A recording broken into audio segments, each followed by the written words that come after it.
How you doing? How you doing? How you doing? It's Monday. You know what that means. Fresh. Fresh as a daisy. Welcome, everyone across the United States, around the world. This is Fade to Black, bespoke radio for the masses. Today is Monday, September 29th. It's a very special day around here. We are 271 days into the new year. If you follow that Gregorian calendar like most of you do. We are live from the JP Motorsports Studios right here in Burbank, California for KJCR and the Dark Matter Radio Network. I am your humble host, Jimmy Church. Welcome. Welcome. It's good to be back. 3 days off, and you just get the itch. I'm serious, dude. So cool to be back with the family. Big salute to the proud men and women in uniform all around the world fighting the good fight for us. Without them, there is no me, there is no you, there is no us. Defending that Constitution of ours. Think about it. Laying it all out every single day.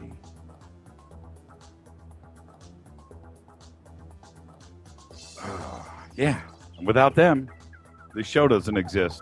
You couldn't tweet, text, make a phone call. Nothing would happen. Podcast up and running. If you are listening to my voice, it's all updated and good. Go subscribe to the podcast. For all of you that want to listen over the weekend, your drive time into work every single day, whatever. Podcast is cool. JimmyChurchRadio.com. There is a podcast page right there for your enjoyment. Go and subscribe. Okay, today, not yesterday, today, bassist Les Claypool is 51 years old. And that is one of the wackest guys out there. Love Les. Crazy dude. Crazy dude. Actor Ian McShane is 72 years old today. And I had to peel back the memory on Ian. He used to live next door to Rita and I down in Venice Beach. Ian McShane, his best role, I'll tell you, his creepiest role was in that movie Sexy Beast. And if you've never seen it, check it out. Because I got to tell you, Ian will creep you out in that movie. That's a good one. Also today, comedian Andrew Dice Clay, 57 years old. And the man, the king, Jerry Lee Lewis, 79 years old. Jerry Lee Lewis. All right. I was told, I'm going to behave and do this. I was told to give a big shout out to Fade or Not, Stephanie. There it is. Everybody say hi to Stephanie. What's her Twitter handle? She changed it, right? Isn't it? What's her new Twitter handle? Twitter is lighting up. I cannot keep up with it. It's that is a phenomenon. Follow us on Twitter at JChurchRadio and hashtag DMRadioNet is what you want to do. Come hang out in the sandbox. Come hang out in the sandbox. Get down. What is Stephanie's new? I'm looking. Stephanie Connor. There it is, right there. Okay. Used to be like Sakana. All right, Stephanie, you got your shout out. Facebook is JimmyChurchRadio.com. That's the fan page. You can go over to my personal page if you want to. You can chase that down. And YouTube, always on fire.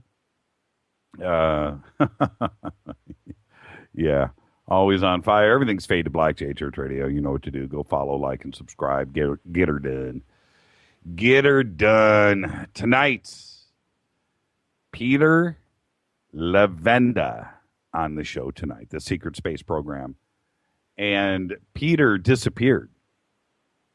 And we'll talk about that. but we found him. And tonight he will be joining us. And we're going to discuss, he's got a really cool presentation that he did a couple of years ago around the world called the Secret Space Program. And we're going to go through that tonight, amongst other things. But we're going to go through that tonight because it's one of the best presentations, the amount of research and the connecting of the dots that he has done. He is second to none as far as researchers go, and a tough guy to chase down. We've got him on the program tonight. And time constraints, if we can get to it, I would love for everybody to chime in and give Peter a call tonight and ask anything that you'd like. We will see what we can do. He's got so much to cover, and the way that he presents in such a fashion. I was talking to him earlier today, and he's able to get this information out in such a way that he goes. He doesn't skip. I guess it's a linear fashion how he does it. And he starts at the beginning and ends at the end. And it's really cool. So hopefully I'll be able to grab a taste, a little germ of that magic that he does in one of his presentations, and we can present it here tonight. It is an amazing presentation. So we will be doing that. You can email throughout the show, Jimmy@jimmychurchradio.com. Go over to jimmychurchradio.com if you'd like, and go to the contact page where you can email. Everything goes through the producers here. You know that. If it's good, it's a good question, it's a good point, then it eventually will make it in here to me. I try to respond to every email. I do. I really do. I sometimes I don't get around to all of it the same day, but I eventually do get around to everything. All right. So Jimmy@jimmychurchradio.com. All right. I want to thank Method. Method has been working really hard. I want to thank Dale Romero, working really, really hard on our graphics here. This stuff is just incredible. And again, a big shout out to both of those guys. They really, really bust tail. All right. And also, Ken, your pen is beyond anything. It is incredible.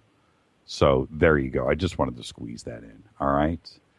Peter Levenda tonight. Ah, incredible. Also, don't forget, over on TweetDeck, I've got a hashtag F2BQ. That's Fade to Black Questions. That's its own column.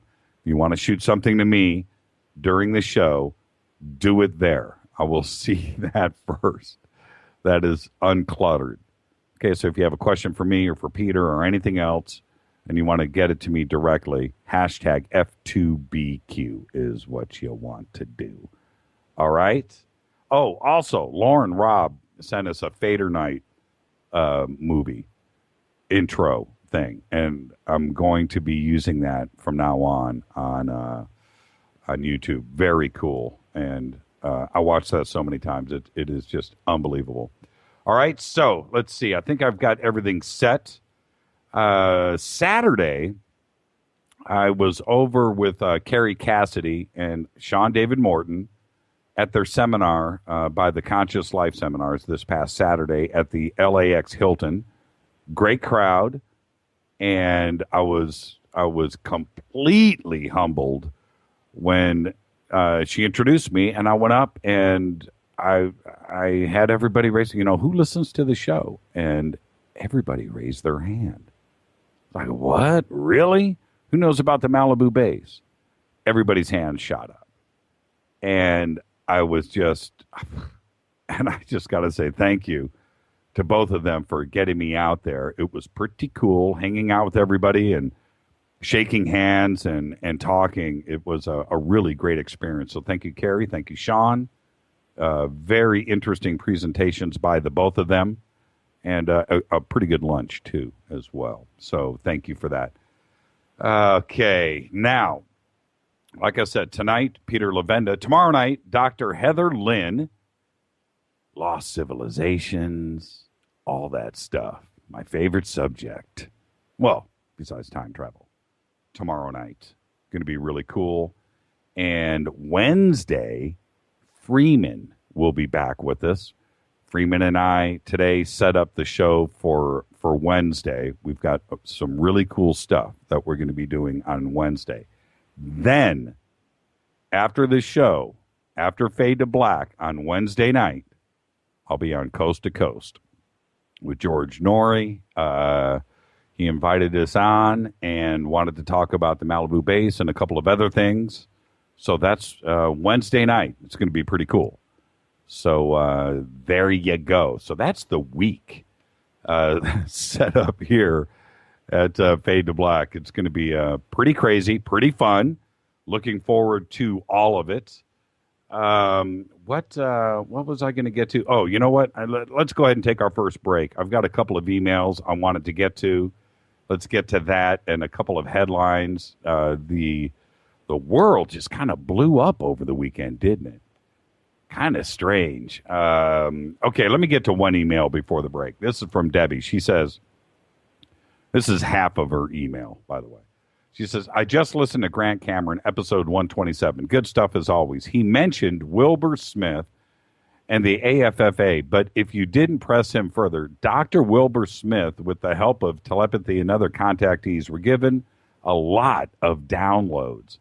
This started when many were receiving messages via the radio telegraph in 1952, the year of the mass sightings over D.C., and also the one shot over Florida, and the one that landed until repaired in Flatwoods, West Virginia. Remember me requesting Frank Ficino Jr., who pieced a lot of this together for a guest? Well, I think 1952 may have been the ET's first attempt at disclosure.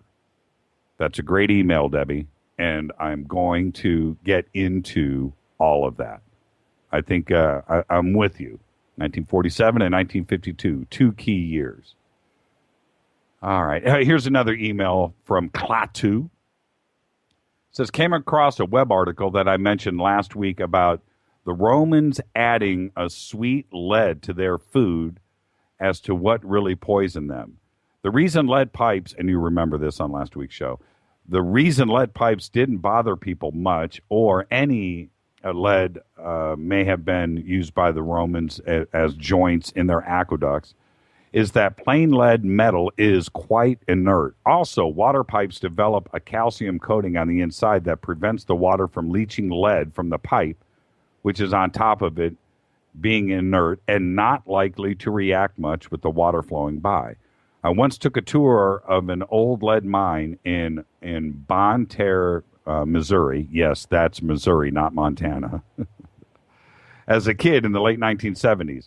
It was pretty cool, and since they turned off the pumps, the water pumps, they had seeped into the lower levels of the mine.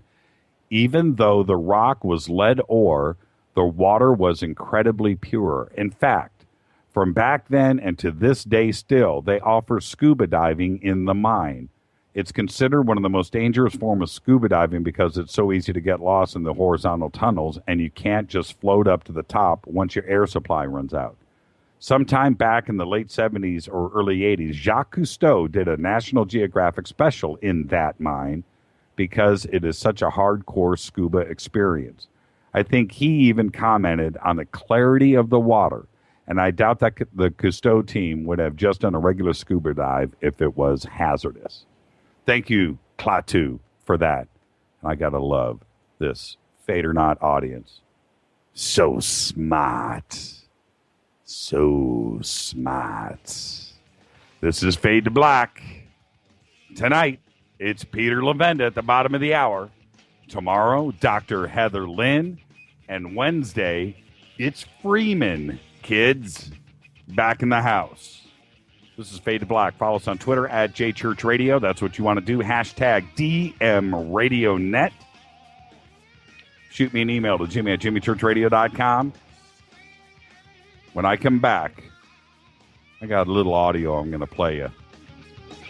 It's pretty cool. I'll be back right after this. Stay with us.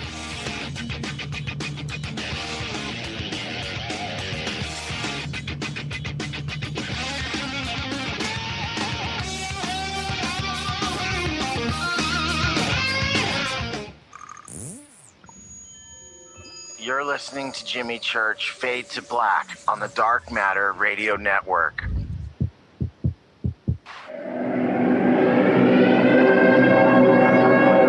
Ladies and gentlemen, girls and boys, you have tuned into the latest phenomenon in late night talk radio, Fade to Black, starring the inimitable Jimmy Church, showcasing his continuing quest in pursuit of knowledge of the strange and paranormal.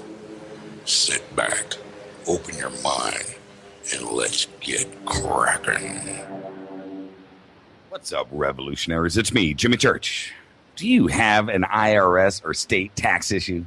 Well, I did, and I called national tax experts. My problems were fixed, done, fini, and man, I got to tell you, it was a relief. National tax experts are a recognized tax office that services clients in all 50 states. Doesn't matter where you live. Give them a call. I'm telling you, they take the time to understand each and every client's individual financial status as well as their financial goals. And that's exactly what you need, my brother, when you're taking on the evil three-letter. So, seriously, give them a call today at 1-877-909-5444. Again, 1-877-909-5444. Or go check out their website, www.nattaxexperts.com. That's NATTAXEXPERTS.com. Tell them Jimmy sent you. This is KJCR at JimmyChurchRadio.com On the Dark Matter Radio Network.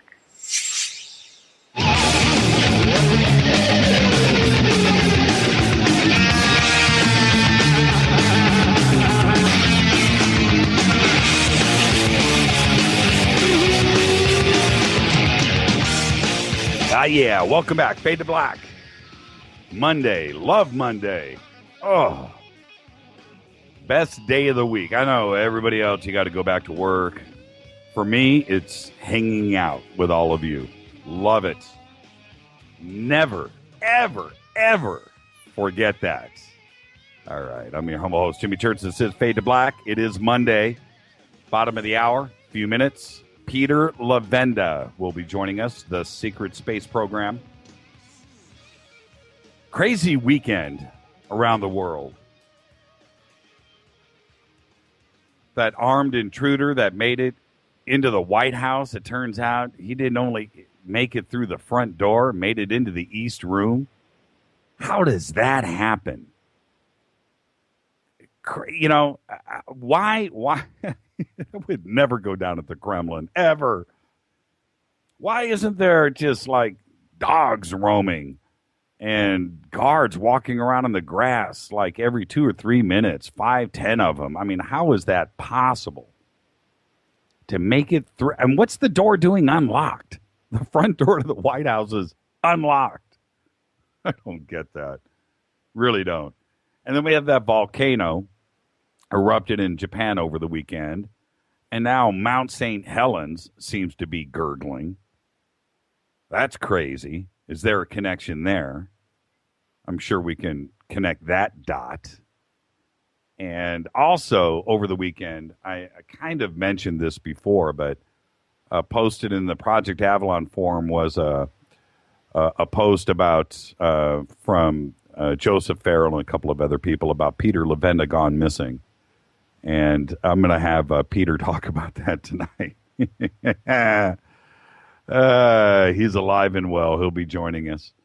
Also, ISIS on the run. Oops, apparently not. They're about to take a major city on the Turkish border with Syria. How does that? It's crazy. How is that possible with all of the technology that we have probing over Syria right now, that we can have armed columns of ISIS troops just sneak up and grab a city? How is that? Somebody help me. Please help me. Over at truthfall.com. Love that website, by the way. It's one word, TRUTHFALL, truthfall.com. It's a really cool article on the Baltic anomaly and what's going on under the water there. And the title of it the headline is far stranger than any UFO discovery. And they've got a bunch of their sonar research there with the pictures. You've got to go check that out. I was going to spend a bunch of time on that tonight, but I just ran out of time. So that will be a future show, though. We've got to get deep into the Baltic anomaly, and especially with the Malibu base. And I think it is a great subject. Also, you remember last week when I talked about internet trolls are narcissists from Psychology Today. They're narcissists, psychopaths, and sadists. How they get satisfaction out of seeing somebody else get hurt or trying to. And today I have concluded, yes, they are. If you have a story and you want the world to know, email us through jimmychurchradio.com, tweet us at jchurchradio, find us on Facebook. We can't do all the research by ourselves. If there's anything out there, you're probing the papers. Renee in Tucson sends me 10 articles a day. And that, my friends, I'm not kidding about. Now, here we go. I'm going to play this. This was done by Ken. And this is the Malibu base spoof. I've listened to this 10 times. This is Jim Check it Edwards out. with Internet Science News. Today, we're broadcasting live about 6 miles out to sea from the shores of Malibu, where Jimmy Church, the host of the radio show Fade to Black, and his so-called Fadernauts are out here determined to investigate what he calls the underwater Malibu base. From my location, anchored about 100 feet away on the Internet Science News boat, I could see Jimmy Church on the back deck of the ship called Fadernaut 1 as they lower the submersibles into the water in preparation for sending them down to the underwater base. What's interesting to note is a few moments ago, what looks like a Navy destroyer has arrived on the scene and appears to be holding position several miles away. While the ship isn't taking any aggressive action at this time, there is a boat approaching at high speed from the Malibu area. With my binoculars, I could see a man standing on the front deck of that boat. He has dark hair, mustache. Hold on, that's George Norrie from Coast to Coast AM.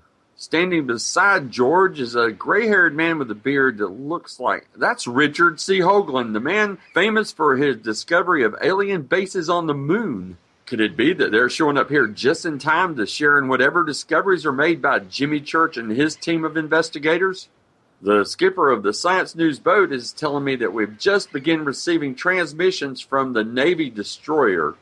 It appears that we're being ordered out of this restricted area as well as the other boats. It seems that no one is taking that warning very seriously. The Coast to Coast AM boat is still speeding this direction while Jimmy Church and his crew members have just completed lowering the submersibles into the water. On the back deck of the ship Fadernaut 1, I see several people dressed in wetsuits who are going into the water at this time. It looks like Jimmy Church himself is going in to finish readying the submersibles. And there's a female. Could that be Rita Kamarian, Jimmy Church's executive producer, going in to help? Also, it looks like Gene and Leslie going into the water while Allison Bell is handing down some equipment to them. The skipper here is telling me that the Navy is getting a little more serious with their warnings. They are now threatening to remove us physically if we do not depart the area. But still, it doesn't appear that anyone here is taking that threat very seriously. The Coast to Coast AM boat is still heading this direction, while Jimmy Church and his crew of Fadernauts go about their business. So we'll stay here too, and continue broadcasting live right after this. This is Jim Edwards with Internet Science News. They thought it was a gamble worth taking. They didn't know how high the stakes were. Trouble was, they were gambling with our lives. In a matter of moments, science would take a turn, a twist, and warp. Project Warp. We're back live several miles off the Malibu coast where a Navy destroyer is now threatening to open fire if we don't depart the area. The coast-to-coast AM speedboat is approaching Fader Knot 1. It looks like they're going to try to drop anchor a few... What the Navy has just opened fire. A shell has just crashed into the ocean not more than 100 yards away from our position. The Navy has made good on threatening to open fire on us. The coast-to-coast AM speedboat has turned and is heading back toward Malibu. Looks like somebody's in the water. That's Richard Hoagland. Richard Hoagland has jumped into the water and is swimming toward Fader Knot 1, while another round has just crashed into the ocean not far away.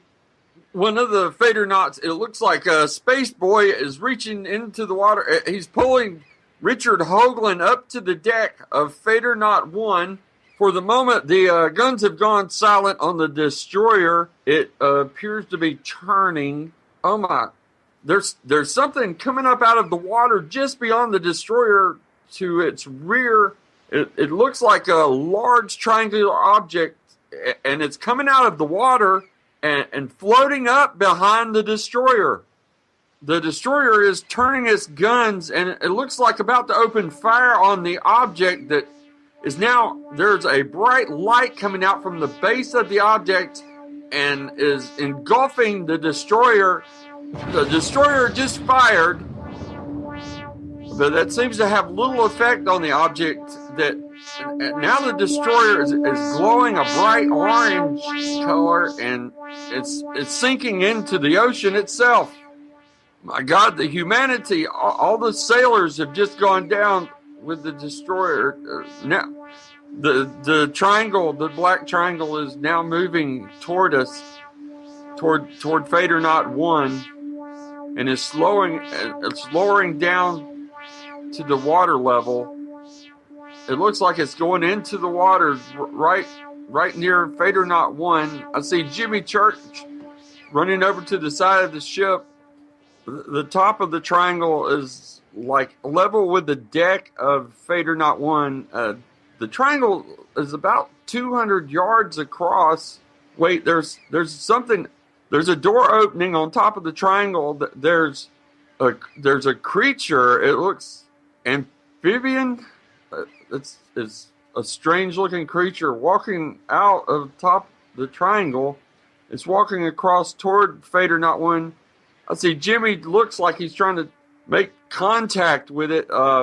Wait a minute. Wait, its mouth is huge. Its mouth is huge. Oh my God! It's just eating Jimmy Church. Thank you, Brad. That's OG Brad. Had to play that. Makes me laugh every time.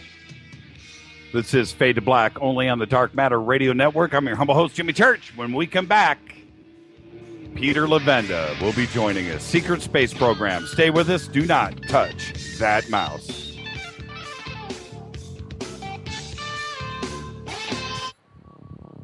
Are you afraid of the dark? Don't move. Don't touch that mouse. You are listening to Fade to Black, bespoke radio for the masses, on jimmychurchradio.com.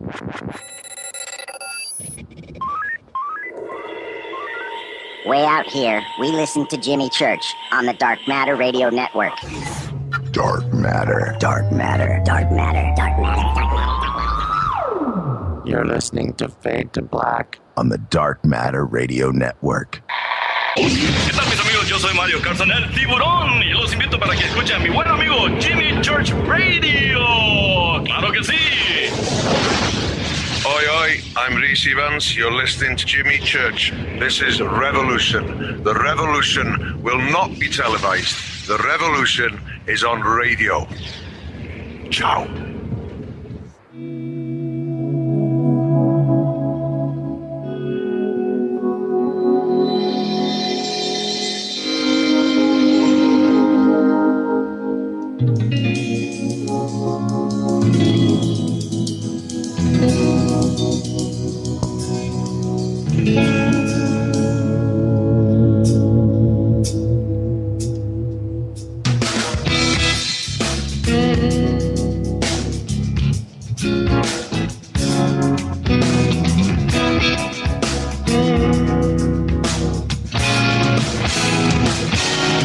Oh, yeah. Fade to Black. Monday. Shoot us an email to Jimmy at jimmychurchradio.com. Follow us on Twitter at jchurchradio. That's what you want to do. Hashtag DMRadioNet. Come hang out in the sandbox. All right, let's get this one cracking. Everybody ready? Is everybody ready? Peter Levenda, a native of the Bronx. Peter Levenda has been investigating and writing about the connections that exist between politics, religion, and history since the 1970s. His first book, Unholy Alliance, A History of Nazi Involvement with the Occult, was published in 1994 and bears a foreword by Norman Mailer. Since then, he has published Sinister Forces, a grimoire of American political witchcraft, a 3-volume magnum opus that searches for the meaning behind some of the most famous historical events in American history. From the Salem witchcraft trials to Jonestown, from Operation Paperclip to the weaponizing of the paranormal, from the serial killer phenomenon to the Manson family and beyond, he exposes some of the most strangest aspects of American political assassinations and their relation to a shadowy, yet well-documented group known as the Nine. His research has taken him to Chile through the Pinochet regime to investigate Nazi war criminals, to the Chinese military bases and prisons, Indian and Japanese temples, all over Southeast Asia and throughout Europe and Latin America. His work has been praised by Paul Krasner, Jim Hogan, Dick Russell, Jim Mars, Whitley Strieber, Catherine Neville, and many others. He has appeared numerous times on television documentaries on the influence of occult beliefs, on the development of the Nazi Party, on the History Channel, the National Geographic Channel, TNT, Discovery, etc. Most recently, he's been on Brad Meltzer's Decoded. His latest works on Nazism include Ratline, Soviet Spies, Nazi Priests, and the Disappearance of Adolf Hitler, and the upcoming Hitler Legacy, the Nazi Cult in Diaspora. How it was organized. I have to say, really quick, that was a mouthful, Peter, and I'm going to finish it right now. How it was funded and why it remains a threat to global security in the age of terrorism. Now I'm going to take a breath. Welcome to the program, Mr. Peter Levenda. How are you tonight, sir? I'm doing well. Oh, man. Such a pleasure to have chased you down and get you on the program. And before we get started, again, welcome. Where have you been, Peter? The world wants to know. I realize that, and my apologies to people who have been trying to contact me over the last 6-8 months or longer. I've been traveling constantly all over the United States and in Europe and in Asia, doing research for the latest book.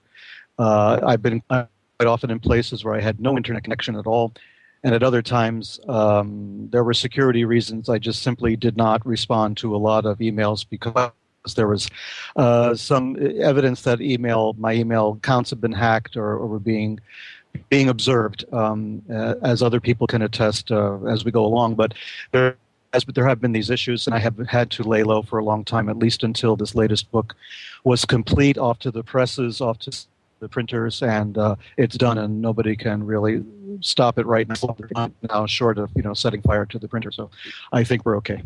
Well, it's funny because my emails to you got more and more frantic. It's like, well, there was a lot of frantic emails. I can tell you, people thought I had appeared from the earth or something, and I just could not respond in many cases as much as I would have liked to. It was just impossible. Well, as I say, there were security issues too. Exactly. It's what you write about, and when you do that type of research and the people that you need to make contact with, I can only imagine the dark underbelly of the world where you are going to, and you must feel at times, like Jack Ryan-ish, if you know what I mean. Yeah. Well, there is an element of living underground in a sense. I mean, you have to meet people. You have to. My work has always been outside I mean, the archives, the libraries are necessary. The documents are essential to the work that I do. But at the same time, I have to go out and meet the people, see these organizations, see the groups for myself, because I can't I can't trust other people have written. If I really want to get at what's really going on, I have to go and do the work myself and show up in places where, many Americans don't want to show up, in countries where they may be fearful to show up, and talk to people who, don't always have the best intentions towards Americans or towards the West in general, or towards people like me.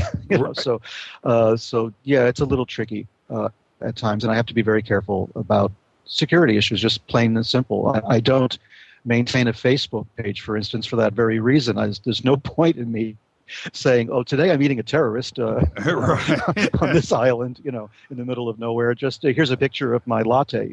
It's not gonna. It's just not, a good idea. Yeah, I'm sitting at this cafe right now. Yeah, exactly. Yeah, right. Yeah, open fire. Yeah. So, no. Help me out for a second. You and I were talking about your presentation, the Secret Space Program. I think there's probably 3 true definitions of what the Secret Space Program is. There is your presentation in that version. There could be another version of what's going on right now that we don't know about, as far as flights and rockets and so forth. And there's that kind of secret space program. What's your definition of the secret space program? Well, as I said in Amsterdam, what I was really speaking about was the origins of all of that. You have to go back to the roots of the space program in general to find out maybe where it's going today. For me, the secret space program was a seminal period in American history or world history for that matter, in which, the first rockets were being developed back in the 30s. The first attempt to leave the planet, the first attempt to leave our atmosphere, was being worked out on drawing boards and blueprints all over the world. And then that happened just at the time when Hitler was coming to power in Germany, Mussolini in Italy. We had tremendous political upheavals. And during this period of tremendous political upheaval, there were scientists and engineers who were attempting to find ways to fly to the moon and to leave the planet, to develop a space technology in the midst of all of this. For me, the secret space program was born there. And it has much more to do than simply space or simply exploration of space. For me, it's connected to so many other things in American and world history, even to the Kennedy assassination, which is, I feel almost embarrassed to bring it up because the Kennedy assassination is such the cliche of conspiracy. And yet the connections to the Kennedy assassination and the space program are so intense that we can't ignore it, and I'm forced to confront it with the danger that maybe people will think I'm wearing a tinfoil hat. But I the documents are there, the evidence is there, it's inescapable, as I discussed in Amsterdam, and to me that's part of the secret space program. The weird assortment of characters, political ideologies, secret agendas, and murder surrounds, the origins of our space program. We've got a little connection problem with Skype. It's coming and going and choppy. So we're going to continue for a little bit, and we'll see if it resolves itself. If it doesn't, we'll reset that, or we can definitely go switch to a landline on a commercial break. But okay. It's weird. It's cyclical.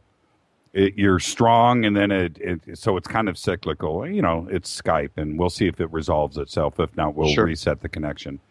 Now, I got an email earlier today, which said you've got to ask Peter about the connection with L. Ron Hubbard to Jack Parsons. And I read that, and I just laughed because it's exactly what you and I were talking about today. And I get this email. And I read that, and I knew that we were going to cover it. But before we get to that, it's that type of research when you start to look at not only with different assassinations or different seminal events throughout history, is it easy to, when you find an individual, like let's, for instance, L. Ron Hubbard, how is it easy to just chase down and connect the dots? I mean, because it just seems like it's right there in front of us, but we don't know it. Well, that's the thing. It is right there in front of us. You know, I began these investigations long before there was internet access and Google, you know. So you had to do it in a very painstaking way. You had to go and find the documents yourself. You had to interview people yourself. I mean, this stuff was not readily available. So, you know, Sinister Forces really was a labor of love that began around the time of Watergate. So that's how long ago I began this. So it was one of these things where you're going along, you're plodding along, and suddenly another piece of information falls into your lap, and your hair goes gray overnight when you realize the implications, and that happens a lot. Oh, Peter, we have completely in front of us. We've completely lost you. You faded away. Let's take a break. I'm going to reset the connection back to you. Fair enough. Okay, I'll be right back at you. All right, everybody. Yeah, it's. I'm just going to reset it right away, and yeah, it's kind of weird. It's kind of fading, but we can switch to a landline if we need to. Peter, are you back with us? I sure am. Now you're crystal clear. Well, you're coming in 5 by 5. I mean, you're coming in very clear. So okay. Now I feel good. Okay. Let's start where it's easy. Let's start with Maury Island, and let's just, because that seems to be in history for all of us on so many different fronts. 1947 was a key year, and what always comes to mind first is Roswell, but it didn't really start there, did it? It started at Maury Island. Oh, it sure did. And Maury Island usually gets eclipsed by the writers who were talking about the UFO phenomenon, because it was this weird little incident that was overshadowed by Kenneth Arnold and then overshadowed by Roswell. But Maury Island is a key event. I think it's the seminal event. I mean, it led to everything, and we just didn't put the pieces together until, you know, relatively recently. Maury Island in Puget Sound in the state of Washington. What happened was there was a fisherman, basically, called Harold, and he was on his boat, and he's hanging out in his boat, and it's bad weather, it's sort of raining, and he's there with his dog and another a co-worker of his, and I think his teenage son, and they're all sitting on the boat, and suddenly they see basically a squadron of 6 strange flying objects over them. They don't know what that's all about. They're taking photographs, actually. It's really important to realize that the very first UFO phenomenon of you know, the 20th century, the seminal event in 1947, there were photographs taken. Harold Dahl was there with his camera. He took pictures. But one of the 6 saucers, let's say, or the objects, the flying objects, developed some kind of mechanical problem. And the other craft were flying around it, circling it, but this craft was really having some serious problems, and it started to disintegrate. And parts of the craft rained down on Harold Dahl in his boat and killed his dog. So his dog is dead, his boat is damaged, his teenage son is wounded. Harold Dahl, you know, gets back on land and reports all of this to his boss. And his boss is Fred Lee Crisman. Now, Fred Lee Crisman, to the JFK assassination aficionados, know that Crisman was one of the people interrogated by District Attorney Jim Garrison in New Orleans regarding a putative connection to the assassination. But long before the assassination, we're talking 1947, so this is 20 years before Jim Garrison even hears the name first. Yeah, Peter, we're breaking up. I don't know what's up with Skype. I'm going to call you back on your landline, and let's reset. I'm going to throw into commercial, and we'll be right back after this. Okay.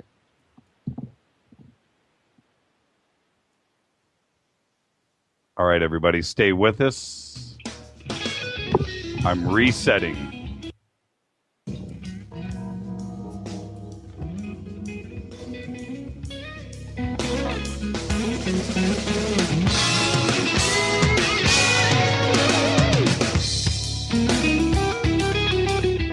Hi everybody, this is Rob Halford, the Metal Guard on JimmyChurchRadio.com.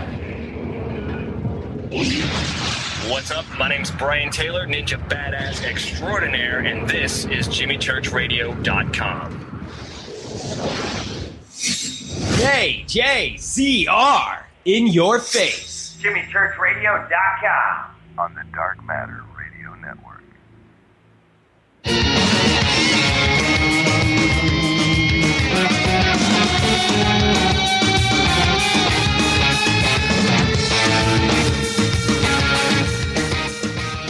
All right, everybody, we're back. This is Fade to Black. Bespoke radio for the masses. Yeah, Skype sometimes just does what it does. So let's just jump right back in with Peter. Peter, are you with us, sir? I sure am. Okay, now you're live. You're good. Okay, let's go back to Fred Grissman, and let's just pick up with Maury Island. Well, Fred Grissman was the boss of Harold Dahl, the guy whose dog died. Grissman was some sort of harbor master at Puget Sound. Dahl went back to him, told him what happened, showed him some of the rocks that had fallen onto the boat, some of the debris, took that to Grissman. Grissman, for some reason, then decides to notify Raymond Palmer, who's a publisher of one of these strange, amazing stories magazines that were very popular at the time, all sorts of strange science fiction tales and fantasy stuff. And he's trying to arrange some kind of deal with Raymond Palmer. And as he's doing this, about 2 days after the famous Harold Dahl saucer incident, Kenneth Arnold is flying over the same part of the world in the Pacific Northwest, and he's the one who actually coins the phrase flying saucer. He sees another squadron of flying objects. They're going at tremendous speed. He's trying to clock them. They're going faster than any aircraft that he's aware of. He's an accomplished pilot. He has a lot of credentials to his name. He's a search and rescue guy as well. So he knows the terrain. He knows aircraft. He knows his business. He sees these things, and he can't figure out what they are because the way they're flying is so unusual. He considers it's like saucers skipping over a body of water, and that's where the flying saucer notion came from. So Arnold then reports this, and he becomes a kind of minor celebrity. Grissman tries to get him together with this strange publisher to write a story about his encounter with these flying objects. So now all of this is taking place in the same town near Maury Island. We've got Kenneth Arnold coming down for an interview. We've got Fred Lee Grissman there. We've got Harold Dahl with his dead dog and his wounded son. They're all in this little thing together. Raymond Palmer is getting involved. He's the publisher of the magazine. But something fishy is happening. Kenneth Arnold shows up in town. Every single hotel is booked, fully booked. He can't get a room. He goes to the most expensive hotel in town, and he finds there is a room there. It has already been reserved in his name, and yet nobody knew that he was coming. So he's there. He's in his room. He meets Fred Grissman. Grissman then interviews him about the whole UFO incident. A transcript of this interview later appears the following day in the local newspaper. So obviously the room was bugged. Now Kenneth Arnold's getting, angry about all this. He thinks there's a hoax involved. He thinks Grissman is some kind of spy. Kenneth Arnold departs. He gets away from all this. Doesn't want to have anything more to do with Grissman or any of this. But at the same time, the Air Force, the Army Air Force at the time, sends a couple of officers over to check out the UFO story. They talk to Grissman. Grissman brings them a box full of rocks that evidently is supposed to be the debris from the fallen UFO. The two officers take this box of rocks with them onto a military transport. They're going to fly back to their base, and they never make it. Their plane blows up in midair. They die on board the plane. The two Army Air Force officers. And they become the first two UFO casualties in the modern era. If you don't count the dog. If you don't count the dog, right. And I wanted to, did Kenneth Arnold ever refer back to this event in future interviews? He did refer to the whole Grissman thing, but he referred to it very obliquely and claimed that either the guy who had brought him out there was a hoaxer or a spy. That's exactly what he said. He thought there was something very fishy about Grissman. He didn't know how fishy. So Arnold goes back home. Raymond Palmer writes some stories. He publishes some fantastic accounts of the UFO experience. But the most important part is Crisman and Harold Dahl and this box of rocks and the exploding Army aircraft. By the way, the crewmen of the aircraft parachuted to safety. When they investigated the crashed aircraft, they found that the fire extinguisher equipment on board the plane was all malfunctioning. Everything was malfunctioning on that plane for some reason, and the two Army officers could not get off the plane. They died in the crash. So there was something very, very sinister about this whole thing. Well, now you have to fast forward to 1968, roughly 67, 68. You have Jim Garrison in New Orleans, and he makes a connection to Fred Crisman. He thinks he has no knowledge of Fred Crisman's UFO thing at all. All he's concerned about Crisman is his connection with some strange churches and his connection with maybe the Minutemen or some very right-wing organizations. Right. He finds out that Crisman had been an OSS agent during the war, the forerunner of the CIA. He had some very strange occupational things going on in the state of Washington. He was investigating the gypsies. He was doing all sorts of weird stuff, for which evidently he was paid money. So as he's investigating Crisman, of course, one of the main focuses of his investigation was a guy called Guy Bannister. Now, the people who've seen the JFK movie know Guy Bannister. Ed Asner played Bannister in the film, in the movie JFK. And who played Garrison? Garrison was played by Kevin Costner. Exactly. That's a good reference for everybody, our audience out there listening. When you think of JFK, think about Guy Bannister and Garrison's roles in the movie. And you know exactly who we're talking about. And how this all connects is just absolutely, I mean, it's just... Well, how it connects is mind-boggling. It is mind-boggling. They declassified eventually a lot of FBI files just relatively recently, in the last 10, 15 years or so, I guess. Files dating back to the 1940s, files dating back to the whole UFO investigations that the FBI was actually very interested in for reasons of national security. They didn't know what was going on. And they created something called, wait for it, the X-Files. Now, the X-Files did really, literally exist. That's what they were called. The airtels, the air telegrams, the memos that you see concerning the UFOs are all marked Subject X, every single one. And one of the major contributors to this wealth of data on UFO observations, on interviewing witnesses, on doing the whole Men in Black thing, was none other than Guy Bannister.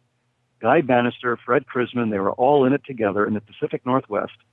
Guy Bannister at the time was stationed someplace out in North Dakota or something, and he was with the FBI, and he was filing regular reports directly to the attention of J. Edgar Hoover on the UFO sightings that were taking place in the Pacific Northwest. And these went right to the director. The director was obsessed with this story because he didn't know what this aircraft represented. Was it some weird Russian, Soviet aircraft that had been developed? Right. Was it something not of this world? What the hell was it? So Hoover was interested, and Bannister's researching it, and Crisman is there, and Bannister, of course, Guy Bannister, the Ed Asner guy in the movie, is running the office, the detective agency, out of which we have people like David Ferry, Jack Martin, and of course Lee Harvey Oswald. So we have Crisman, who's a suspect as a conspirator in the assassination. We have Guy Bannister, who's a suspect in the Kennedy assassination, and they both cut their eye teeth on researching the UFO phenomenon, or actually being involved in some way with the UFO phenomenon in 1947. At this point, point, when you're researching this, this is the question that it begs to answer. I'm watching Twitter right now with tweets that are saying things like "Holy crap, my head just exploded," right? And it had to have been the same for you. I mean, at what point did you just think that this is totally volatile and you are really going into a zone that you don't need to go into? Well, I mean, this kind of thing is what I live for. So, I mean, if I'm coming up with information like this and I'm seeing the documents and I'm reading them, it's a very painstaking process that no one's giving you a guide to this stuff, right? Right. So you get a bunch of FBI files digitized copies maybe on CDs or downloading them from the internet or something from the FBI's own website. You've got to go painstakingly through this. The FBI doesn't say, hey, look, we have Guy Bannister's UFO files, So you're just going through and you're seeing, W.G. Bannister at the end of these things, and you're backtracking. You find out, yes, that was where he was stationed. Yes, this is Bannister. This is really Guy Bannister. On some of the memos, you see he's written out his name, Guy Bannister, and we know he was with the FBI. We know he was at SAC. He was a special agent in charge in Chicago, before he went down to New Orleans. I mean, so this guy had all of this under his belt. When I started to see this, it was mind-boggling. Holy crap is the right way to characterize it. It was amazing stuff, and at the same time bewildering. What does all of this mean? What is? I mean, how does this happen? How does it happen that only a handful of people are involved in all the seminal events of the 20th century? Right. And also, and I don't want to give away one of the most interesting things of all of this is you even had an indirect or direct involvement too as well when we get to the Brooklyn part of it. And when we get to that is when your head really must have started swimming. I can only imagine. Oh, it's still swimming on that one because more information has come to light since Sinister Forces was published. I mean, just in the last month or so, I've come across more documentation. So my head is still swimming, I can tell you that. Are you going to share that with us? I sure will. All right. Okay, let's get back to the timeline. So 1968 and 1947, Bannister, and so let's get back to where we were. Well, you have Guy Bannister. For those of you familiar with the film or with the assassination in general, you know that Guy Bannister had an office, a detective agency, within walking distance of all the major intelligence agency headquarters in New Orleans, as was pointed out by Kevin Costner in the film. So there's Guy Bannister, who's running, an anti-communist deal. He's running guns, to anti-Castro Cubans. He's got anti-Castro Cubans falling out of his office constantly. He's got neo-Nazi literature. He's got, very racist right-wing stuff. His secretary was a famous racist, as we found out later. She was running all sorts of campaigns against black people and, making signs, just horrible stuff. And so it was a real right-wing cabal that was taking place at that at Camp Street in New Orleans. And somehow Lee Harvey Oswald's involved with all of this, right? He's stamping the address of this office on his Fair Play for Cuba leaflets. I mean, he's part of the scene. He knows David Ferry. David Ferry and he were in the same Civil Air Patrol unit down in New Orleans at the time. I mean, previous to this. So you have all of these weird little connections swirling around Guy Bannister, former FBI, former UFO investigator for the FBI. You've got Fred Prisman, and now you have David Ferry and Jack Martin. What a couple of real psychos, right? I mean, real characters.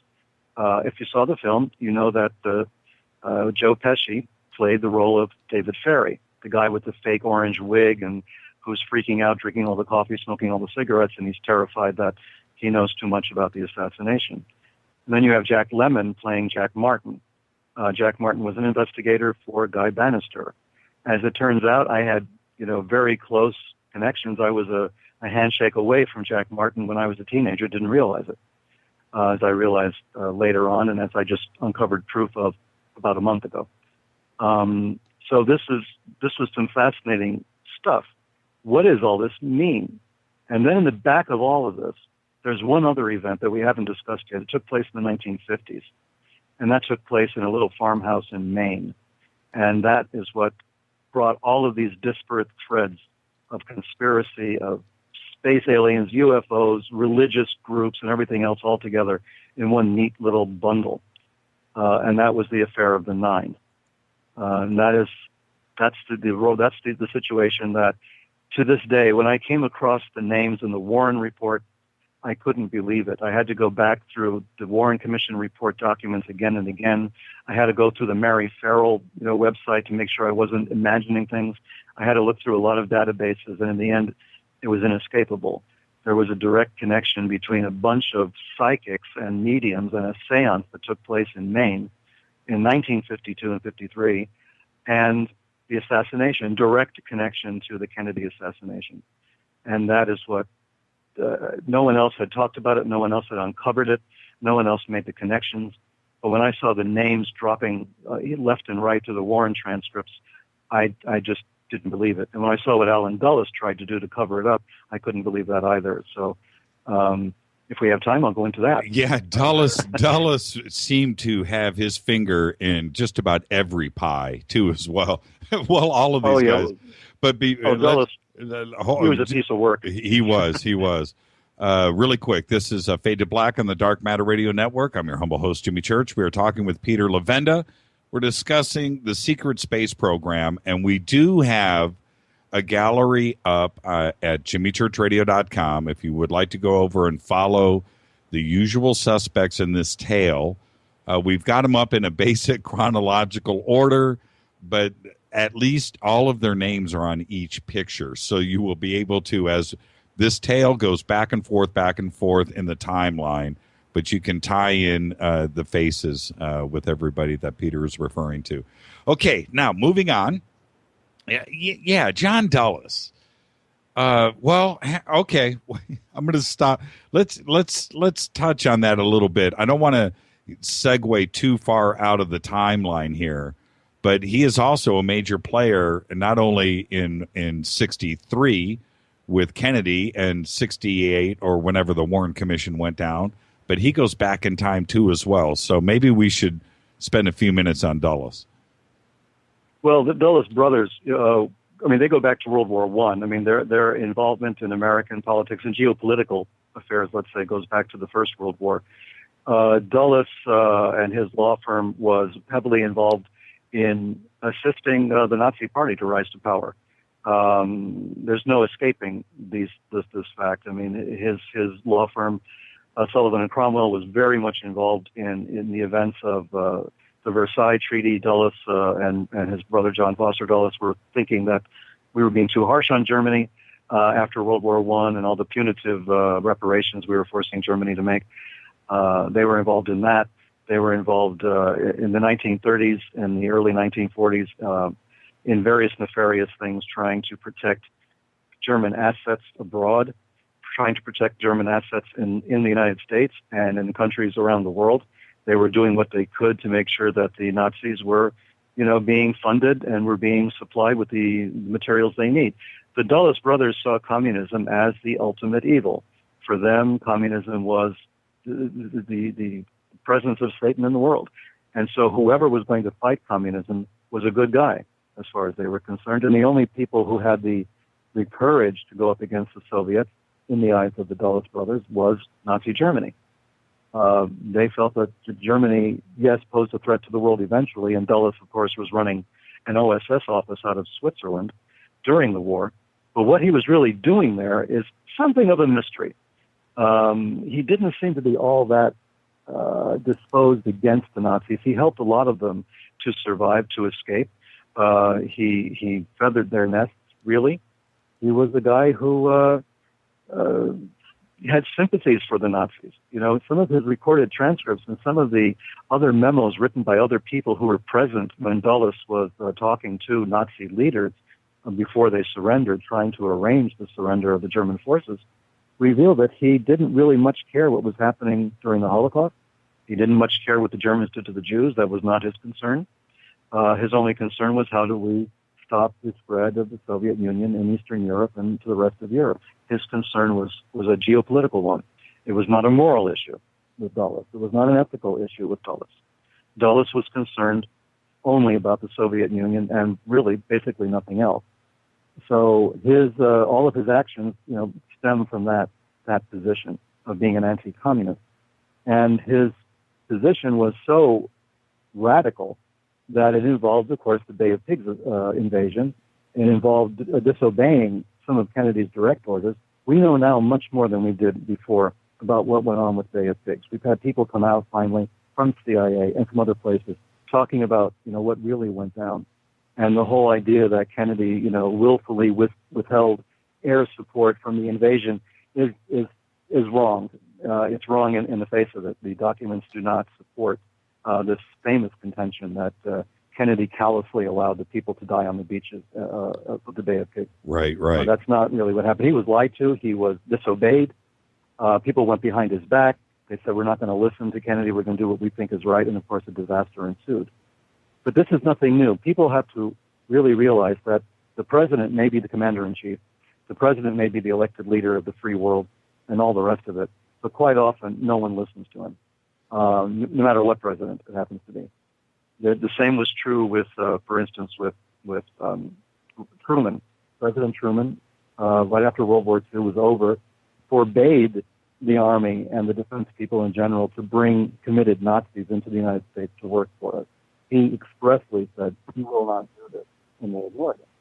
They brought over hundreds, if not thousands, people who were war criminals, people who had terrible records, like Werner von Braun, like Walter Dornberg, who started our space program, were members of the SS responsible for murder. Peter, you dropped out there. Are you on a cordless phone? There yes, you are. Yes, I am right now. Okay. You're back. You're back. Okay. Let's get back to the timeline. So back to 1947 with. I don't want to change your presentation, but Jack Parsons and L. Ron Hubbard, sure. and then we'll start to move back forward again. I mean, I'm trying to with the audience. This story goes back and forth in the timeline so many times. It's you present it in such a way that it's easy to follow. So I should shut up now, is what I should do. And, no, not at all. Okay. No, I'll go back. Parsons, the story of Parsons and the beginning of the American space program is bizarre also. It's surreal. It's unbelievable. It really begins on Halloween in 1936. And there's a famous photograph. There's the first rocket scientist that America had was a guy called Jack Parsons and an associate of Theodore von Karman.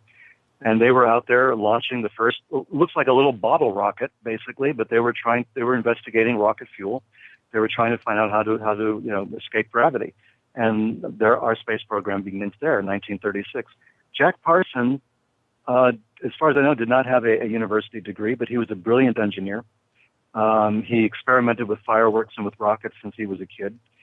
He got involved in the fledgling space program at around this time.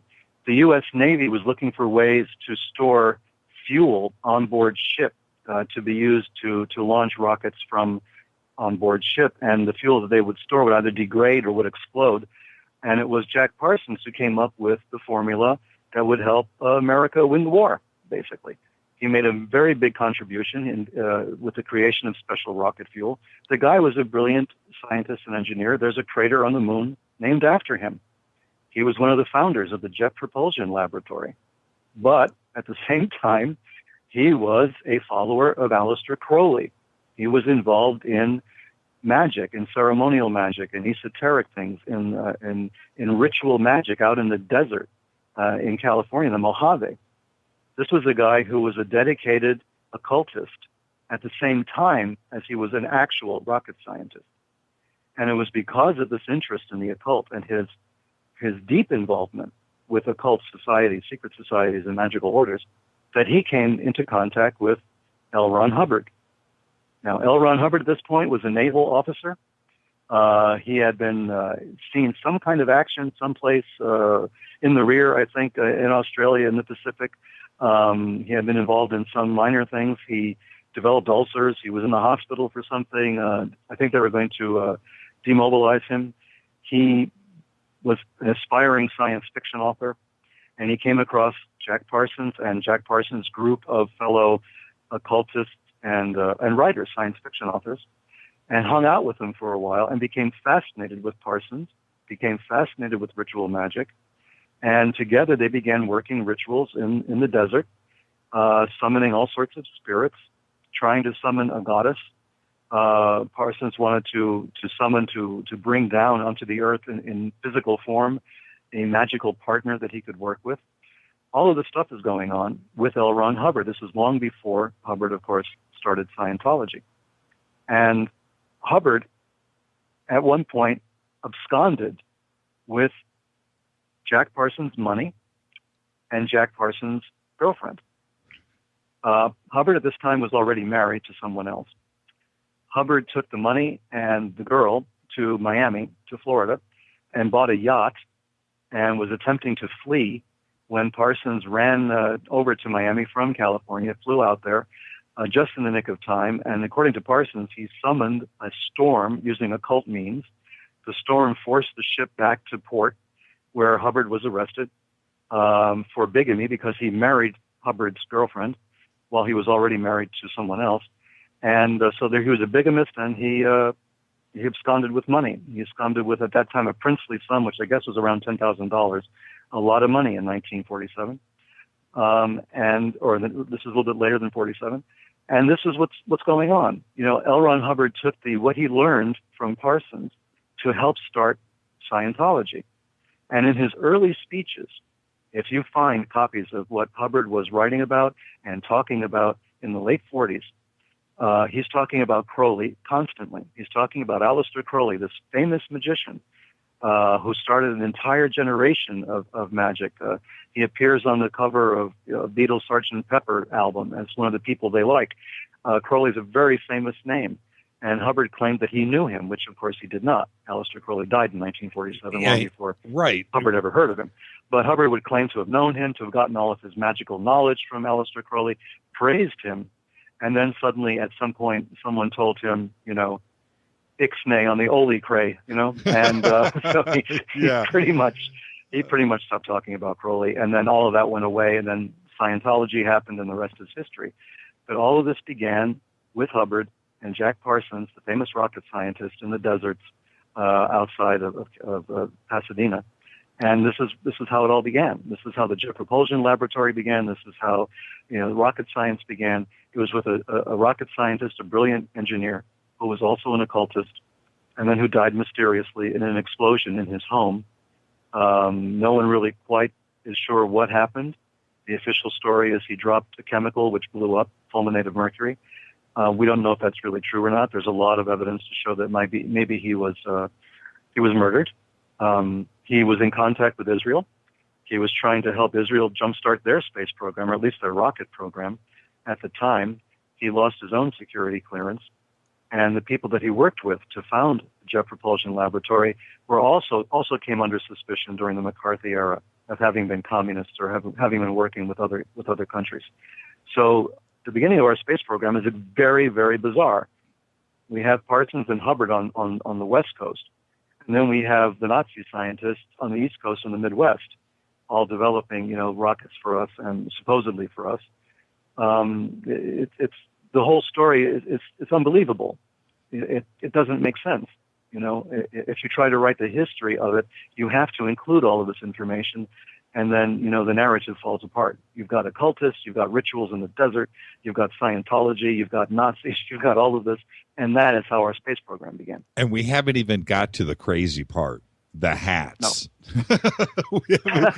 we haven't gotten to the absolute bizarrest part of this story and how all of this weaves back into itself.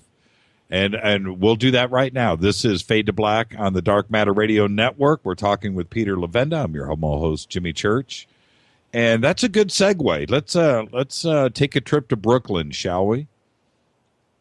Actually, the Bronx. Or the Bronx. Well, it's the Bronx. I'm a Bronx boy. You know, Brooklyn is nice. I lived in Brooklyn. The story really begins with the Bronx. And,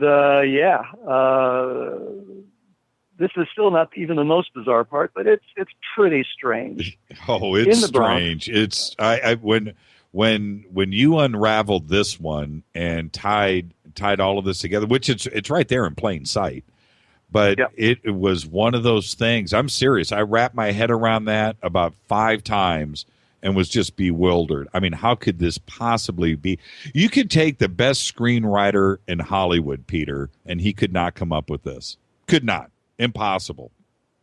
Yeah, and in fact, it's so impossible that even serious investigators bang their heads against this one because they couldn't get past it. Jim Garrison himself, the DA, the Kevin Costner guy, wrote letters to the House Subcommittee on Assassinations when this started again in the 70s, saying, you got to look into this, man, because I can't figure it out. It's got something to do with all this, but I don't know what it is. Even Garrison couldn't get any traction on the story. And he had, you know, all kinds of people at his disposal to do the research, and they couldn't figure it out. And the only reason I'm able to figure it out, and really the only reason, is because I was there. I was in the middle of it, and as a teenager, and didn't quite know it, but I knew the players. I knew what was going on around me in general, but I couldn't tie it all together until decades after the assassination, when everything started to fall into place, and I couldn't believe what I was looking at the FBI files. This involves a church. This was 1968 for me. I graduated high school in 1968 from the same high school that David Berkowitz graduated from. If you remember, that's the Son of Sam killer, the alleged Son of Sam killer. A strange time, a strange place. The Tet Offensive had taken place in January of 68. The Vietnam War was at full swing. We had 2 assassinations. We had Bobby Kennedy down. We had Martin Luther King down. And then we had the Democratic National Convention in Chicago, which was another tragedy. So we had all of this was going on in 1968, and I'm a teenager. And I'm involved with some weird churches. The story behind that's probably too long to tell in the time we have left, so I'm going to cut to the chase on it and simply say that I wound up joining a group called the American Orthodox Catholic Church, AOCC for short. And the AOCC was located in a church building in the Bronx, near the Bronx Zoo, appropriately enough. And in the church, we had a number of bishops and no congregants, no people, no one in the pews. There was only bishops, only priests, and that was it. Nobody actually went to the church, for the normal church things. This was strictly a front operation. And at 18 years old, I didn't really know much better than that, but I got involved with the church. I knew everybody, all the players quite personally. I knew the archbishop who created the church, a guy called Profeta. I knew his assistants. I knew the people who came in and out. For about a year or so, I saw a lot of strange stuff. But it was 1968 after all. People were doing drugs. They were doing all sorts of things. So strange stuff was par for the course. The leader and the creator of this church was a former Ukrainian Orthodox priest who had become the archbishop of his own church. He broke away from the standard Ukrainian church, formed his own church. His name was Profeta, Walter Profeta. He started this church. He was a dedicated anti-communist. He showed me letters from the White House, not the White House, from Thomas Dewey, that would have appointed him White House chaplain had Dewey won the election against Truman back at the time, back in 48. So he was that dedicated a communist, a dedicated Republican, dedicated anti-communist rather. What was on television promoting an anti-communist line all the time, and it was rather famous in his own right. But there was something fishy about his entire operation. As I say, there were no people attending the church. There were only bishops and priests. Okay, I was with that church. I was ordained in that church. I was elevated to the rank of abbot by this guy in 1969 in March. And then my relationship with the church fell apart for a number of reasons. And it was only with the passage of decades that I came across the name of the church again in the FBI files that were attached to the Warren Report and to later on to Garrison's own investigation of the churches because of David Ferry. David Ferry, played by Joe Pesci in the film, in the JFK film, was a bishop in this same church. Jack Martin, the guy played by Jack Lemmon in the film, the investigator for Guy Bannister, was a bishop in this church. The photographs you people will see on the website are the only photographs in existence of Jack Martin dressed as a priest. These are photographs that were taken, about 10 years, I guess, before his death. They show him dressed as a priest. These are the only photographs in existence in captivity that I know of that show this. And they were given to me by one of the other bishops a couple of years ago. I started to look at this all together. I saw names like Carl Stanley, some strange priest up in Kentucky who was ordaining and consecrating all these so-called priests. And eventually it dawns on you that these are not priests, these are not bishops. This whole thing is a front. It's an intelligence operation.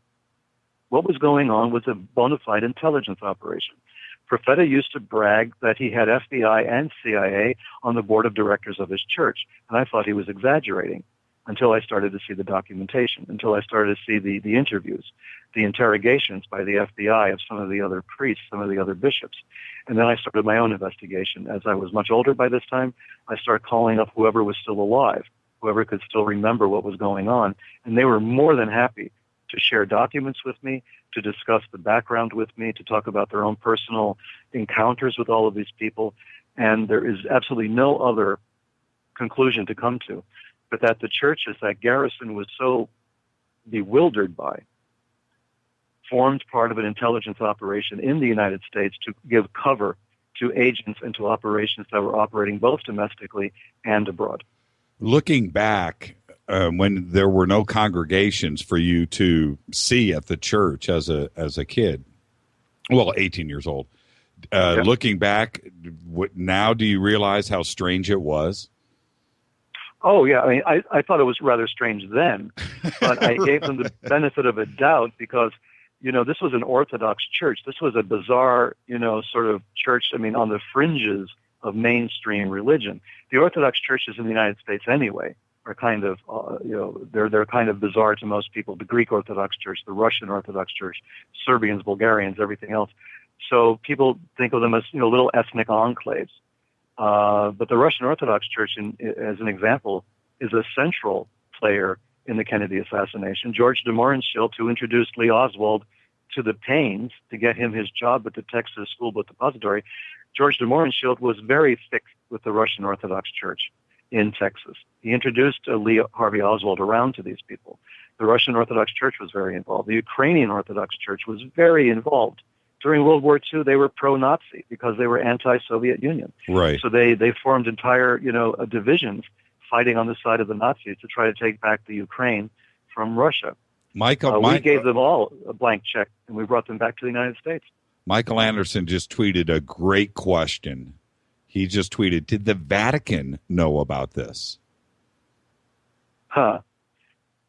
Well, yeah, and that takes us to another area, and I'm going to be very fast about it because I know there's a lot we want to cover. Right. To the Vatican, though, I would say I personally, I was a kind of a secretary to the American Orthodox Catholic Church when I was there. Right. I handled a lot of correspondence. I did translations into French and from French into English. That was one of my special languages. So I was, kind of involved with that. And a lot of the people that I was in correspondence with were people who were connected to the Vatican. One of them was a man, I'll talk about him openly now, it's been a long time, a guy called Prince Policastro of Sicily, of Catania, I think. He was a papal prince. He was a nobleman who had been created by the Pope. The Pope has the ability to create, houses of nobility. So there are papal princes, there are papal dukes, et cetera, et cetera. This was a prince, Prince Policastro, and I was in communication with him. The people that I dealt with, the American bishops, they all lusted after having knighthoods. They wanted to be Sir this or Sir that, or they wanted even better to be a baron or a duke or something like that. And these guys could do that. These were papal nobilities, papal dignities, and they were worth a lot more than some guy just creating it out of whole cloth, because this was kind of legitimate. So I was involved with the American Orthodox Catholic Church in constant correspondence back and forth with these papal noblemen who belonged to the Catholic Church. They were part of the Vatican operation. This is a side of the church that nobody ever really sees. You hear of the Knights of Malta. You hear of all of this going on. This exists also. There's a kind of secret society, a kind of international network. It's an espionage network, among other things, the Knights of Malta. But then you'd never hear about the papal princes, rather, and their nobilities and how they give out knighthoods and how they form their own networks as well to support the church. So to answer the question, as quickly as I can, yes, the Vatican was aware of a lot of this. They had no problem with it. During the Biafran Civil War, however, I was at the church at the time. There was a civil war in Biafra in Nigeria, and there was the Catholic groups were fighting the non-Catholic groups. The Biafrans were the Catholics. They were being besieged by the Nigerians. And our church, the American Orthodox Catholic Church, came down on the side of the anti-Catholics at the time. and we had to receive famous individuals from Nigeria. I met them at the airport, took them into the Bronx, took them into the church where they stayed for a couple of days before they went back. They became consecrated bishops. These were pagans. Okay, these are people who were not even Christian. They came to the Bronx. The holy prophet Eluya was one of them. I'll never forget this guy. A little rotund guy who carried one of these fly whisks with him and everything else. The guy was a shaman, basically. But he was sent by his government, by Nigeria, because he was accompanied by Nigerian officials, to go to the Bronx to this nondescript church next to the zoo, where he was consecrated a bishop in the church and sent back on the plane to Nigeria. Insane. This was part of some deal that was being worked, you know. I mean, this stuff was going on all the time. And it was obvious the church was formed as a front for some kind of intelligence operation, and Profeta was deeply involved with that. He was deeply involved with J. Edgar Hoover. Carl Stanley, who appears in the FBI records, who ordained David Ferry, who ordained Jack Martin. Carl Stanley is summoned to Profeta during the time of the Garrison investigations. He's summoned over to see Profeta in the Bronx. He's being told, you have to succumb to a background check. The FBI is going to check you and clear you. You need a security clearance at this point to remain a bishop in our church, a security clearance. Stanley either didn't want to or couldn't afford to withstand because he had a criminal record. Stanley goes back to Kentucky. He dies 2 weeks later, mysteriously dies on the same day that David Ferry dies in New Orleans. It's one of the twists. Okay, now this is a good point to reset all of our characters in this drama. Yeah. A reset, because we still have to go back. We got to get back to Jack Parsons, JPL, Ken Su-Sen. We've got to get him into play, Warner Von Braun, and then move forward into the 9 and reset that with Lee Harvey Oswald, and how all of this is one big drama. So I hand it back to you to get the timeline reset here. This is a good spot to do that. Okay. Well, as I said, we're losing bishops left and right. We lost Carl Stanley. We lost David Ferry. Jack Martin stayed as a bishop. He continued consecrating other people's bishops right to the end of his life. It's something people don't know about Jack Martin.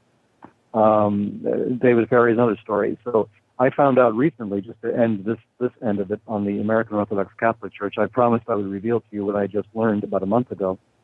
Jim Garrison's files were finally released so that people could look at them. I was desperate to look at them for a long time because I suspected what might be in there. And lo and behold, I found it. I found on the letterhead of the church that I used to type on, around the time that I was at the church, a letter from Profeta, the head of the American Orthodox Catholic Church, to Jim Garrison directly, asking him to please release Jack Martin back into his care and to send Jack Martin back to the Bronx. So that tied the whole thing together for me. There was the proof, the actual evidence that Profeta, Jack Martin, David Ferry, all in this together, all suspects in the assassination, and there I was sitting there like an idiot in the middle of all of it as a teenager, an 18-year-old, dutifully typing correspondence for all of this. And it was only within the last few weeks that I actually came across the document itself, and I looked at it, and basically a shiver ran down my spine at looking at that, because it brought back a lot of memories. It brought back the memories of me typing on that very stationery, working for that very guy who wrote that letter, not knowing in '68 that, Profeta was actually deeply involved with this conspiracy. Real quick, Peter, I think you're wandering away from the handset a little bit. I've got it right up against my... there you are. You're all good. You're all good. You're all good. Okay. This is Fade to Black on the Dark Matter Radio Network. I'm your humble host, Jimmy Church. We're talking to Peter Levenda, the Secret Space Program. This is a crazy, crazy tale. We started with Maury Island and a cast of undercover agents, con men, over to the Bronx with a church that was staffed by bishops, basically, that were all undercover agents for the FBI, ties that into J. Edgar Hoover, back to the White House, And we didn't even talk about the Dewey election, but back to a couple of deaths of the bishops, and it's such a and we haven't even gotten to the 9 yet.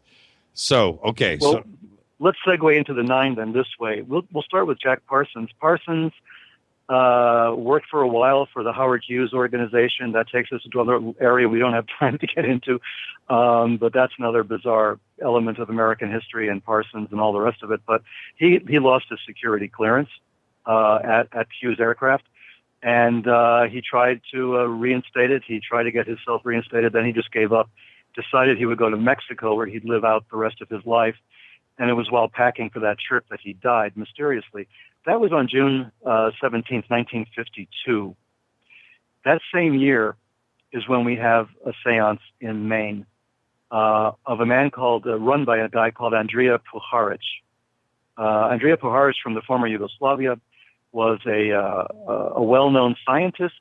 He was a medical doctor. He was an inventor. He was a lot of things, but he's probably most famous to us in the United States for having introduced us to Uri Geller. Uri Geller is the guy who could bend forks and spoons with his mind. This was the paranormal expert that Puharich had discovered. But long before this, in 1952 and in 1953, Andrija Puharich is working. It's during the Cold War. It's during the Korean War. Puharich is now working for the Army. He has a commission in the Army. He's, I believe, a captain in the U.S. Army.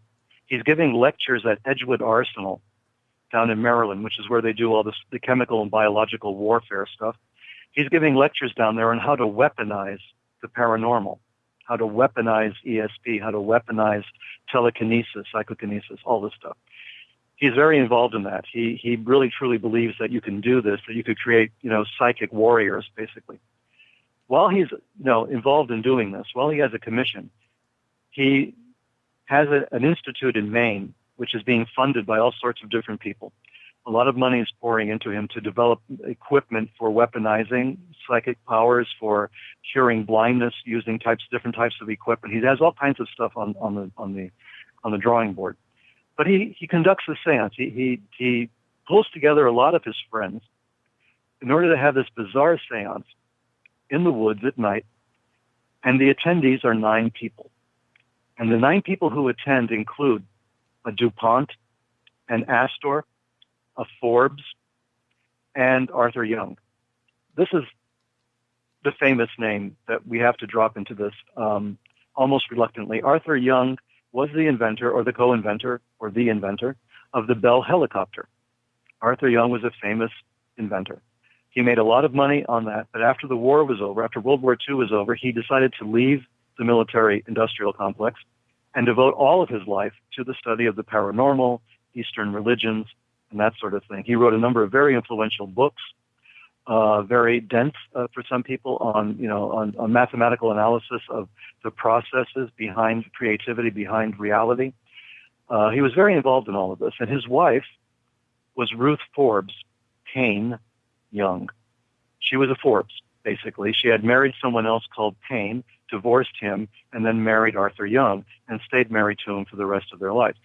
They lived in the main line within Philadelphia. They were very wealthy. They had their own estate outside of Philadelphia where they conducted their experiments on and on. Well, here's the connection. They have a seance. And as I said, there's a DuPont in residence, Astor. All the blue blood American moneyed families are there for a seance conducted by this weird Yugoslavian guy who has a commission in the Army. And what happens is the seance ends with a contact with an alien intelligence. Now, Puharich has actually written about this. I'm not making this up. Puharich wrote about this. He even wrote about who attended it, just so nobody paid attention. So there's this alien spacecraft hovering over the Earth. And there's a medium, a man from India, a very famous guy, as it turned out, because I managed to contact the family eventually. He was acting as a medium, and through him was speaking these alien intelligences. At first, to prove that they were really what they said they were, they solved a few mathematical equations that Puharich had put to them. So they proved that they were intelligent beings from outer space or whatever.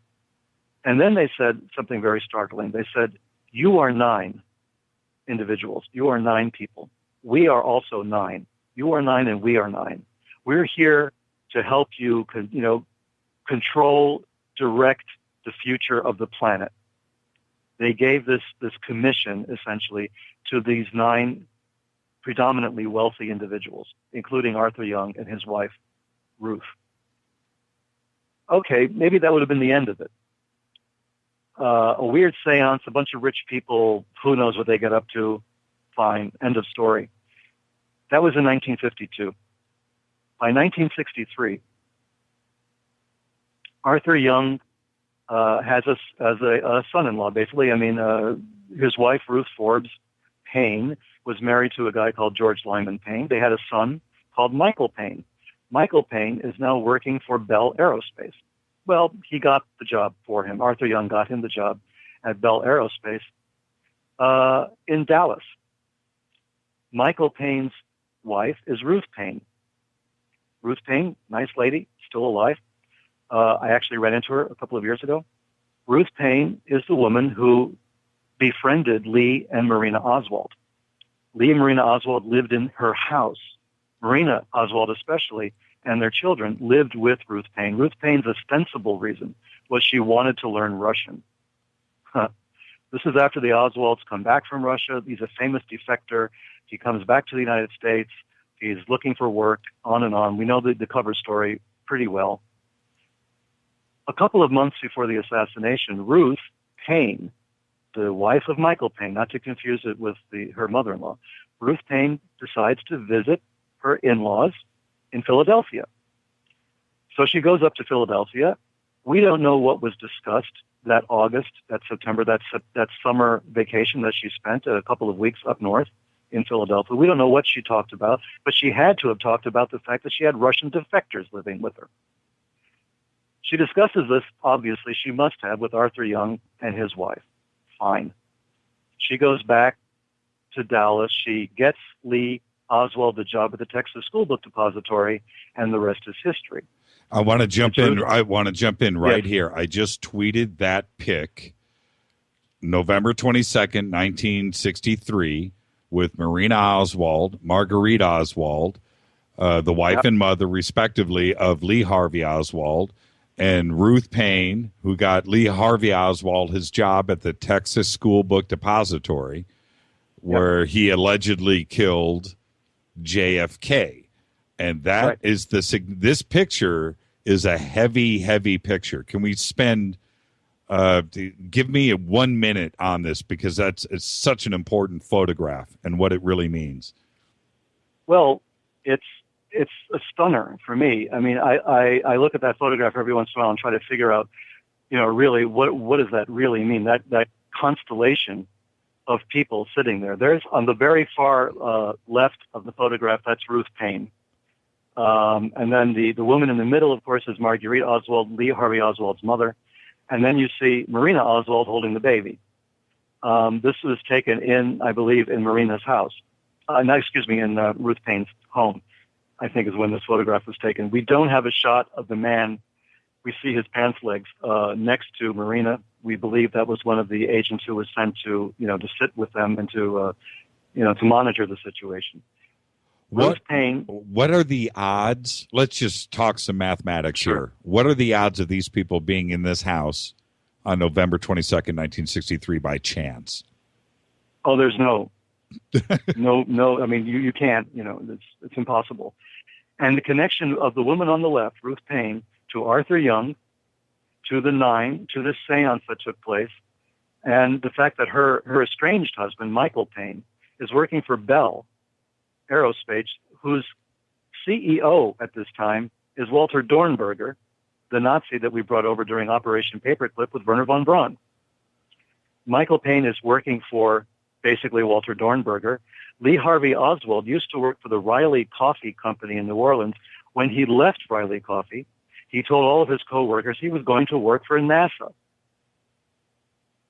And other employees of Riley Coffee Company, after Lee Harvey Oswald left, right after the assassination, they got jobs with NASA. What does that mean? What are the odds? Oh, the odds are incredible. They're stupendous. For anybody to say, "Oh, this is all," it just happened that way. There's no connection. Well, the connection is there in the Warren testimony, and this is what pulled it all together for me. I'm going through the testimony. I'm going through Ruth Payne's testimony, that lady on the left in the photograph. She was the one whose house Marina stayed in, and Lee stayed in it from time to time. And all of this was part of Ruth's entourage. I'm looking through her testimony. She's now giving her testimony in front of the Warren Commission, and Alan Dulles is present. Yeah, to none other than, say it out loud, Dulles. Dulles. Oh, Alan Dulles man. is sitting there. Yes. Alan Dulles, you read that transcript. Anybody can download this, find it anywhere. Read the Ruth Payne transcript. She's about ready to talk about her trip to Philadelphia to meet Arthur Young when Dulles cuts her off. It's so obvious in the transcript. She's starting to bring this up. You can see she's starting to say what happened. I mean, this is crucial information. This is what she was doing the month or two before the assassination. She's going up to Philadelphia. Dulles cuts her off right there, changes the subject to something else, and that whole train of thought gets lost completely. And I sat there and I thought, what the hell happened? Why would you what do was that? Dulles afraid of? Yes, exactly. And then, of course, I found out. It turns out that Ruth Forbes Payne Young, Arthur Young's wife, the in-laws, Ruth Forbes was the best friend of Mary Bancroft. And Mary Bancroft was the mistress of Alan Dulles for so many years.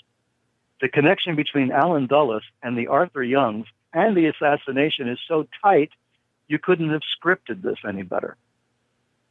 He did not want Ruth Payne to start bringing up Arthur Young, because that would have led to Ruth, that would have led to Mary Bancroft, that would have led to Dulles himself. So he had to scotch that right away. Now, whether it was because he was, embarrassed by his relationship with Mary Bancroft, I kind of doubt it. I think there was another element in there that even Ruth Payne herself, innocently giving her testimony, even she might not have been aware of. She was just, blithely going on, well, I was going up to Philadelphia. Right. Thank you for playing. That's the testament, So it was the end. She could not talk about that again, and it never appears anywhere else in the Warren transcripts. This is crucial. Dulles derailing the interrogation right there of the one woman who was there who got Lee Oswald the job at the depository, cutting off her testimony like that, right there, derailed it. And that's it. Then he starts talking about inanities about income tax or something after that. It was ridiculous. Did anybody, when putting all of this together, I don't even think Oliver Stone touched upon this much, and he would have definitely written another JFK had he known about all of this too as well. It would have been a different movie. But it would have been different. Yeah, it would have been a different movie. But the fact that Oswald managed to learn Russian so fluently that he fooled his Russian wife when he told her that he was actually Russian. And, all of this seems to have gotten lost in history as well. Well, I can tell you from my personal experience, I've learned a lot of languages in my time. I've had to. And I've learned, a lot of the Romance languages and Asian languages as well. Russian is a bear to learn. Trust me, I know. Russian is extremely difficult, Yes, I do. My family, my in-laws, Russian, and it's gone on 15, 18 years now, and I speak 0 words in Russian. I'm serious, too. I can understand it, but it is a difficult language to even come close to mastering if you're not born in Russia. It's impossible. Exactly. So, and it's one thing to learn it. It's another thing to fool a Russian that you're Russian. Exactly. That is quite an accomplishment. You should see my in-laws start laughing when I speak a word of Russian. It's hysterical. It's embarrassing. That's why I don't mess with it. Yeah. I've said way too much, but okay, let's continue. And Lee was from the Bronx too. I mean, he lived in the Bronx for a while, so let's give the boy a little chance here. But he was surrounded by people. I mean, he had the Arthur Young connection through Ruth Payne on the one hand.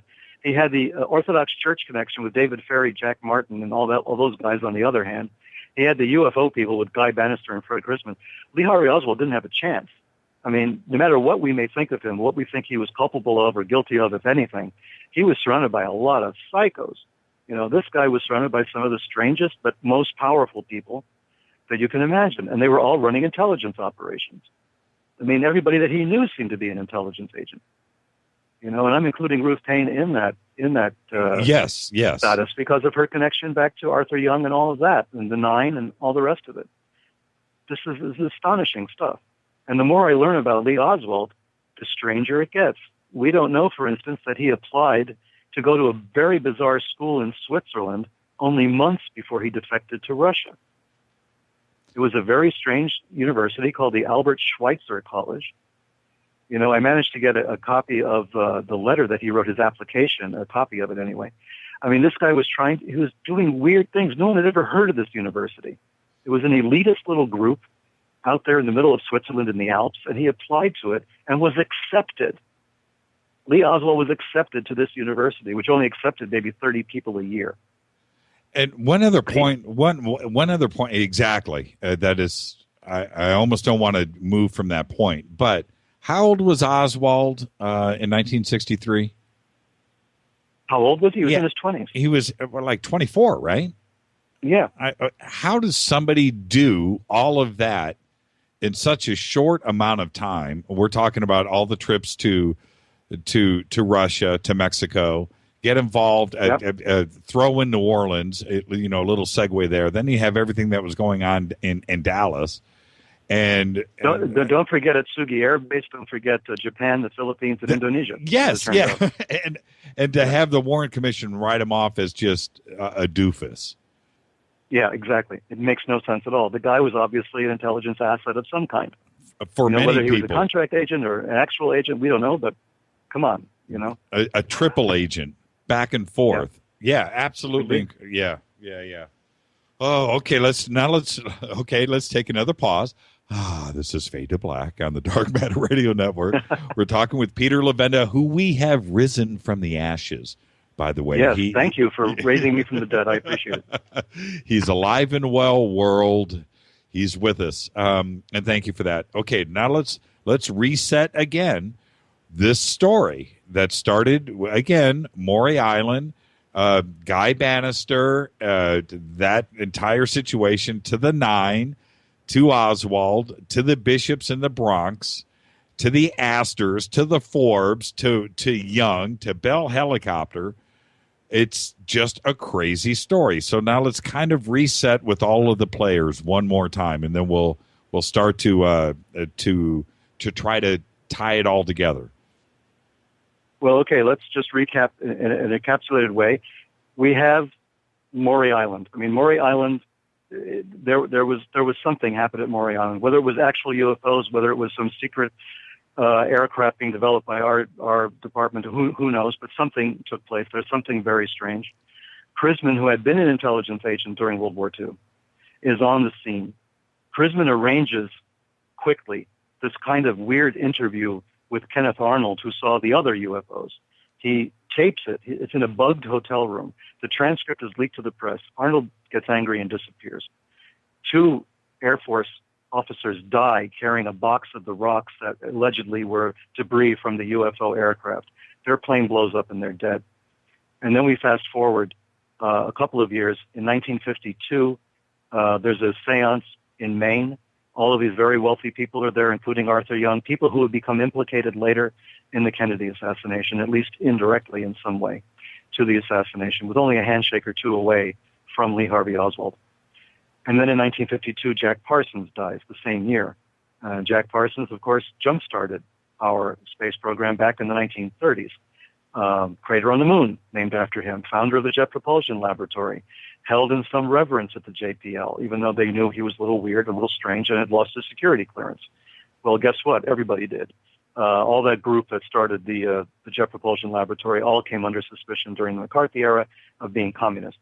One of their fellows was a Chinese scientist.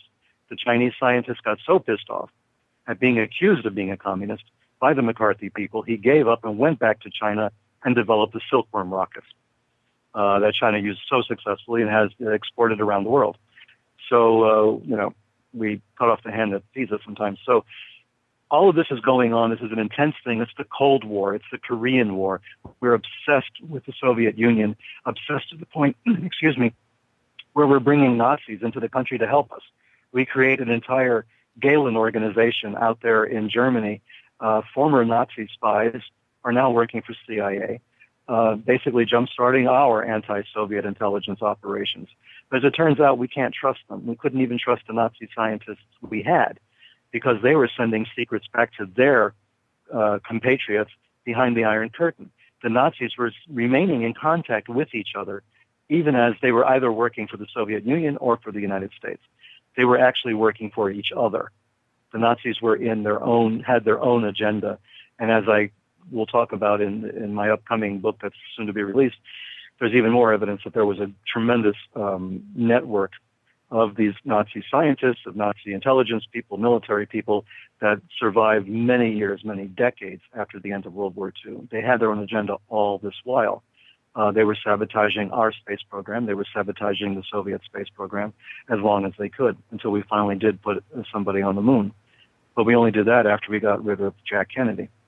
So there's a lot of mystery regarding our space program, a lot of mystery regarding American history itself. But there's a dark hand behind all of it. That's what they call the sinister forces. There is a sinister force at work in American history that has manipulated these events. And there are people who are willing apprentices to this sorcerer, whatever it is, who are carrying out these dastardly deeds. I don't mean to sound too melodramatic about it, but we've lost presidents, we've lost senators, we've lost civil rights leaders, we've lost a lot of important people due to this agenda that runs underneath the face of American politics, underneath the face of American history. Our space program was tainted from the very beginning. Is it linked to something extraterrestrial? You know, I would have thought myself insane to say that even 10 years ago or 20 years ago. But what's been going on, you know, in the last few years, what we've been able to find out about a lot of the things that the American government's been involved with in science, in intelligence operations, in military operations, tends to make you believe there's something to that story, whether it's directly a situation where we're talking about flying saucers from other planets, or we're talking about some very strange technology that perhaps the Germans had been developing, the Nazis had been developing, as Joseph Farrell points out, you know, the Brotherhood of the Bell, some of the weird, you know, experiments the Nazis were carrying out that we were desperate to stop. And the Soviets were also desperate to stop and to seize as many of their scientists as possible because there was a secret technology that was being developed. And to that, presidents cannot be allowed to stand in the way of this. Yeah, exactly. And to that point, let's not forget we had von Braun. We had supposedly with Paperclip, and we can jump into that in a second because it's an important point to this entire story. I don't even know what to call it. That's so lightly. But von Braun, everybody that was important in most of the main players out of Nazi Germany, we pulled over every single scientist. Operation Paperclip. I'm going to post a really cool picture of Paperclip and all of those scientists here in a second. With all of that, but yet the Soviets beat us into space with Sputnik, and that plain and simply shouldn't have and couldn't have happened. But they did everything that they could to make sure that we weren't successful in that. Exactly, they did. We could not trust the people we allegedly had working for us. They did not suddenly become patriotic American citizens. These were people dedicated to our destruction from the beginning, you know, dedicated to the destruction of the Western way of life in general. So there was no way that the Nazis were going to suddenly, you know, become converts to the American way of life. They had their own agenda. They still do. And so, yes, they wanted to help the Soviet Union first, be the first ones to get into space. They wanted to play the Soviet Union and the United States off against each other. That has been their goal since the very beginning, especially since the end of the war. The idea was get the two superpowers to destroy each other, and then Germany comes along and picks up the pieces. And that was part of their agenda. We brought them into our country. We signed a pact with the devil, as far as I'm concerned. We sold our souls to bring these hideous people, these war criminals, into our bosom. You know, Hubertus Struckhold, for instance, the leading Nazi aviation medicine expert, who performed experiments on live prisoners in the camps. He was brought over to run, our space medicine program. And that leads us again back into the UFO territory because he was stationed at Randolph Air Force Base. And Randolph Air Force Base in Texas is where we have the young Whitley Strieber growing up. And of course, Whitley Strieber is famous for Communion, for that famous movie, and for the idea of alien abduction and all of this. And I've had many long conversations with Whitley, and both in email and over the phone for hours and hours regarding this episode in his life. His father was based there. They were based at Randolph Air Force Base. And is it possible? And most of the paperclip scientists, the one picture that I'm about to post, wasn't this taken at Randolph? I think that was Randolph. I think the one that you have is either that or Fort Bliss, but I think it's Randolph. And I'm looking for the picture. Yeah, I'm actually posting it right now. I can't. It's so funny. I can't. Sometimes you have a brain freeze, and I'm doing it right now as I try to spell Randolph. Right. Well, yeah. Okay.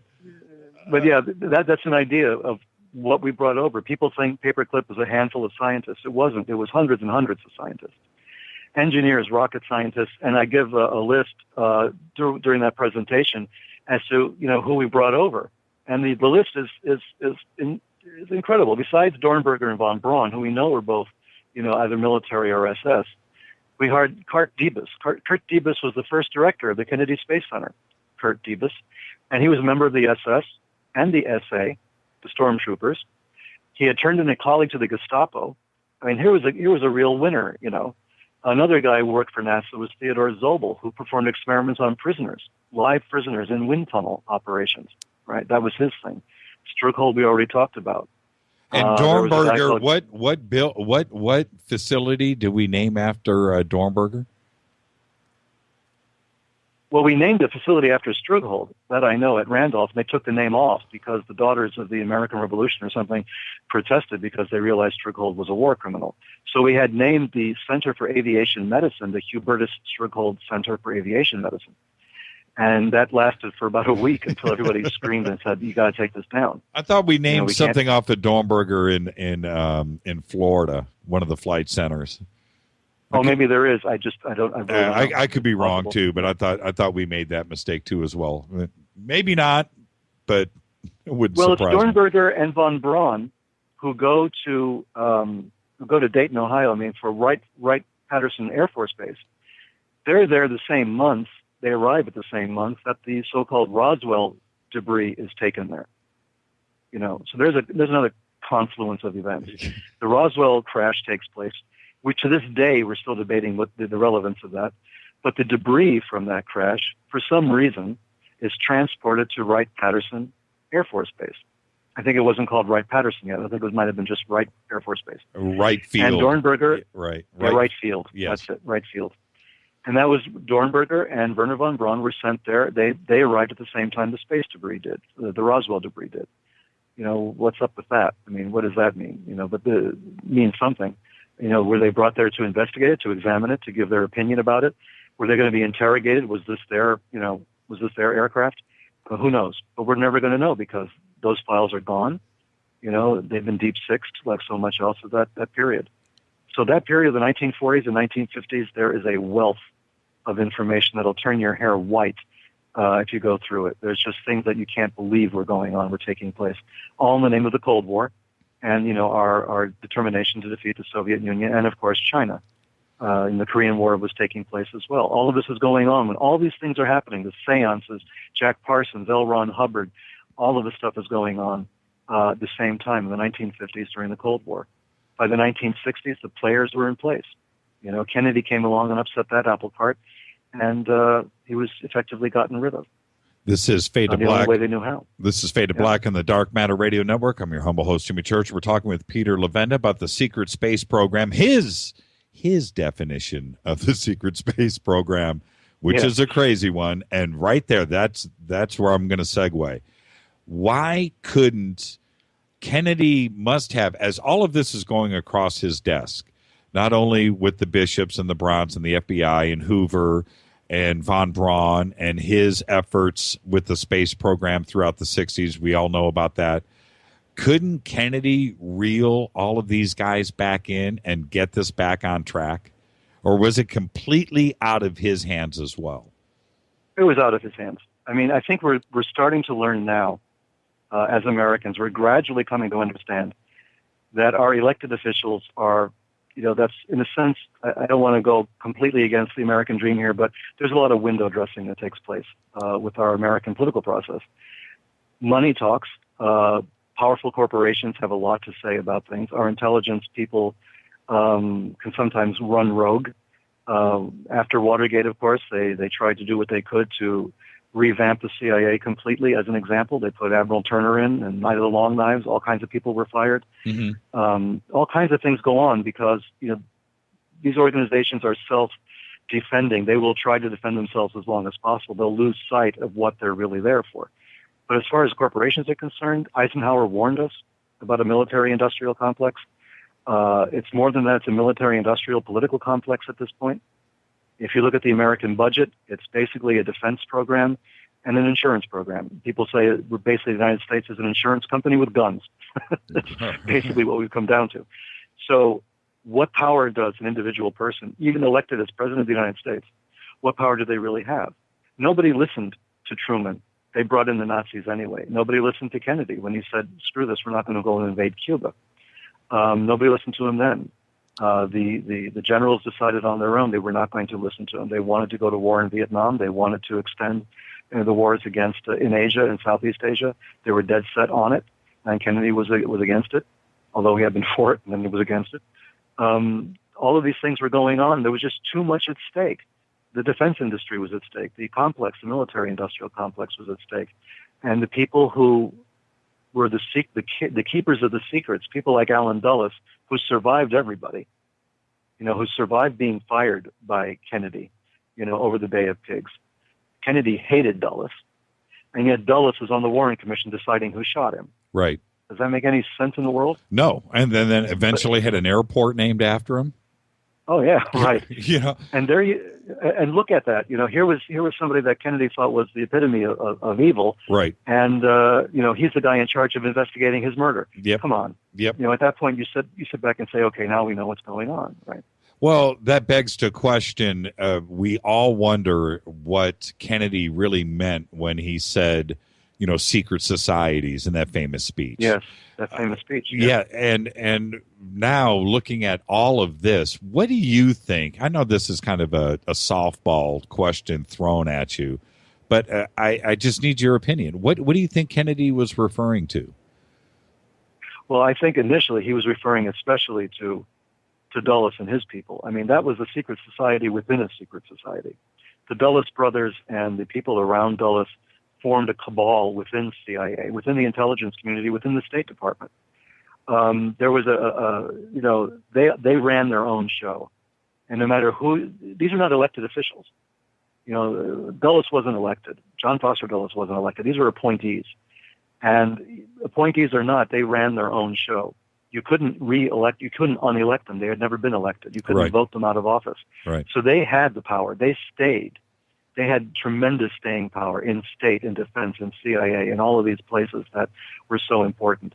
When George W. Bush was elected president, who did he name to all the important positions in intelligence and the military? Former members of Skull and Bones, people that belonged to the same secret society he did. The chances of that happening were astronomical if they were by chance. I did those numbers for Sinister Forces. I just ran the numbers. They only bring in 16 people a year into Skull and Bones, as an example. Right. 16 people a year. So how do you get 3 or 4 of them in positions of power in the Bush White House? Very carefully. Very carefully. Well, yeah, exactly, yeah. That wasn't an accident, right? So this is what I think Kennedy was afraid of. He was afraid of this kind of thing. I mean, he had his own issues. I mean, he had a lot of other stuff going on, but the whole secret society thing, the manipulation of our political process, I think that's what he was afraid of. I think that's what he was warning people about. Basically, like Eisenhower was warning about a military-industrial complex. By the time Kennedy was president, it had gone on steroids. Suddenly, Bell Helicopter is deciding we have to stay in Vietnam because we have to sell a lot more helicopters. Right. I wanted to back up real quick. We left one key thing out, and that was Hoover's connection to the church in the Bronx. We left that part out, which is it's an insane. all of this, the Astors, the Youngs, the Forbes, Bannister. It's all crazy. L. Ron Hubbard, Jack Parsons, all of it is, and how it all fits together is nuts. But we left out one of the craziest parts, which is J. Edgar Hoover and this church and the FBI. Yep. So let's back up and let's place that piece of the puzzle into the puzzle. Well, when I was at the church, Profeta had bragged to me, as I mentioned, that he had FBI and CIA on the board of directors of his church. I have not been able to find that. That paperwork is kind of missing. But one thing that he did brag about was his close relationship to Hoover. And I thought, well, I mean, I was a kid, and he's this old guy, this old Ukrainian guy with all these connections in politics and stuff. I didn't really doubt it. And then, but I didn't know what to make of it. It was only later that I found out that Hoover had the final say on who was going to be a bishop in that church. It's Hoover who had to conduct the background investigations, and the guy he used to do that was Jack Martin. Now, I talked to other bishops who were still alive, at least up until a couple of years ago. I did a lot of running around talking to these guys and getting them to go on the record. And they said, yes, basically, if you wanted to stay in the American Orthodox Catholic Church, you had to go to the Bronx, basically kiss the ring of J. Edgar Hoover. Hoover himself would decide whether or not you could stay in the church or not. Therefore, it wasn't a church, obviously. But that's the condition that Profeta made. The head of the church said, you have to be cleared by the FBI. Jack Martin's job was as an investigator. He really was an investigator. He was not this kind of drunken fool that he's made out to be all the time. Martin ran around a lot, all through the United States. We don't know how he was funded, but he did investigations. If you wanted to know about anybody, background on anyone, you went to Jack, and Jack, within the space of about 24 hours, would give you the file on this person. He would know everything there was to know. So some of the other bishops made use of Jack. When they were bringing other people into the quote-unquote church, they'd call Jack, and Jack Martin would do the investigation and come up with the names, come up with the background. That's what he did. That's what the bishops told me. They were not aware of the Kennedy assassination stuff because they really weren't hip to all of that. When I met them, they were sort of, old and, thinking about other things. But when I started to bring up, Jack Martin, David Ferry, they knew all about Ferry. They knew all about Martin, Profeta, the link with J. Edgar Hoover. All of this was known to them. I tried to get Freedom of Information Act information out of the FBI on Profeta, and I'm always told there are no such records. A search through our files has revealed nothing. And I can't believe that because I was there. I was there when the feds would show up at the church in their wingtips and their white shirts and dark suits and go into the room and talk to Profeta for a couple of hours. I mean, I was always there when the FBI was there. I was there when they ran, various people from different countries into the church for these spurious ordinations and these ordination certificates, these beautifully illuminated documents on sheepskin with the wax seals proclaiming them bishop of this and bishop of that. The Italians sent a guy over. I mean, the Italian embassy was there. The Nigerians, as I mentioned. All of this was going through the church. So every time I went to the FBI and said, I need more information about this, they said, no, it doesn't exist, nothing to see here, move along, So this might have been a Hoover thing on his own. Hoover might have been using the church as his own kind of, covert ops organization, not only in the United States, but overseas, especially overseas. One of the other bishops of this church, a man I knew personally very well, who was a count from Yugoslavia, to bring up Yugoslavia again, right. Wound up working for, wound up involved in the Bosnian Civil War deal. The Italian Secret Service had a file on him. All of these guys were operatives.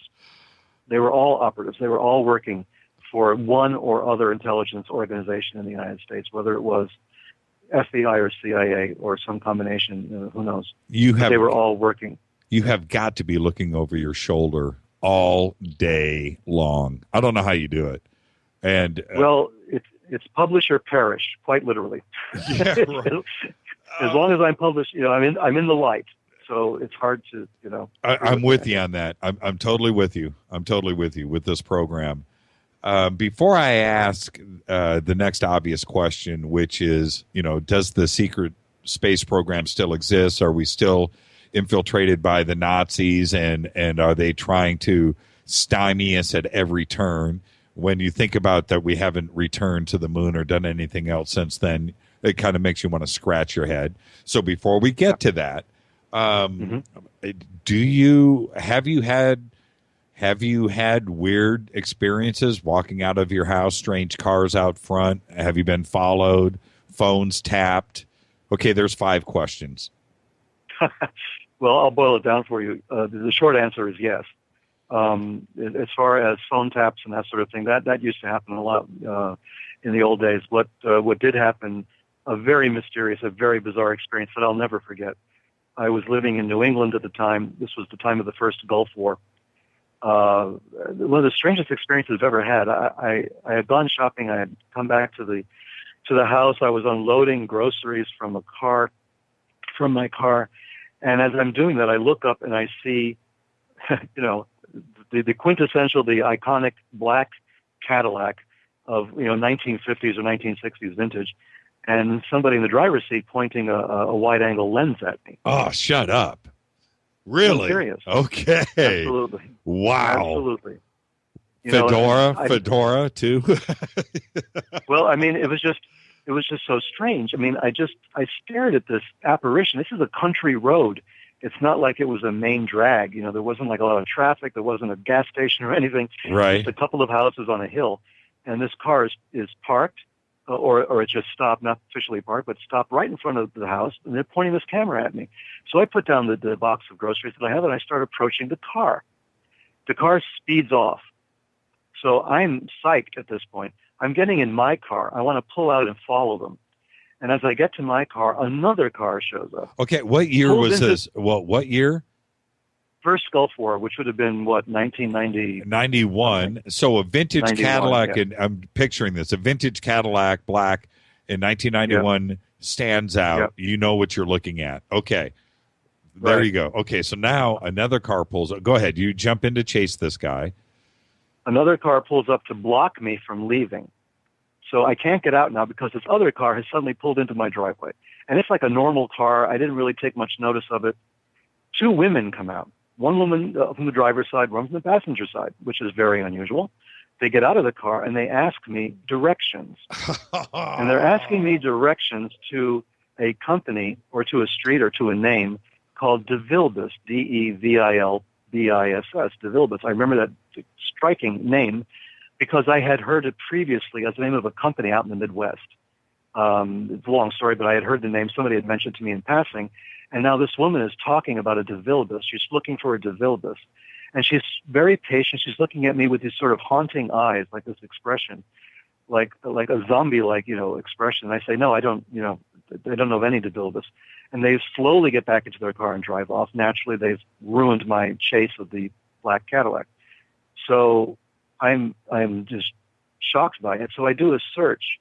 There was no such name as DeVilbiss in the entire state that I was living in. Oh, that did not exist. Oh, man. They had picked this name out of somewhere, and out of the ether or something. Right. And they picked a name that they knew I would never know. Right. And they're right there. They're blocking me. I can't get out. So there was a 2-car operation. One guy with a camera and a black Cadillac. A black Cadillac? Are you kidding me? Really? You're going to do the Men in Black thing? I mean, seriously? But that's what they were doing. And I just don't know why. I don't know if it was connected to the Gulf War because I had been investigating stuff for, years. Maybe they suspected I was, I don't know, some kind of a Iraqi soldier. I don't know. I have no clue.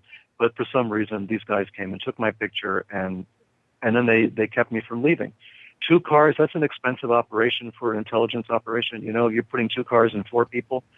What about for one day? Yeah. What about DeVilbiss? What was the significance of that? You had said that it came up a couple of months prior. Yeah, there was a company out in the Midwest that I was involved in selling equipment at one point, and they were a possible candidate as a customer for this type of equipment, which was process control stuff and everything. They made, machines or something. And so it had come up in passing.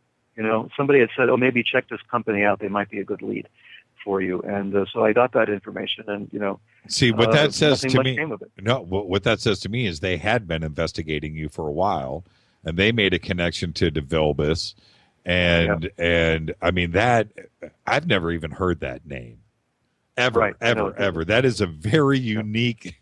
I mean, why not pick Bartholomew? Just some crazy, not sure.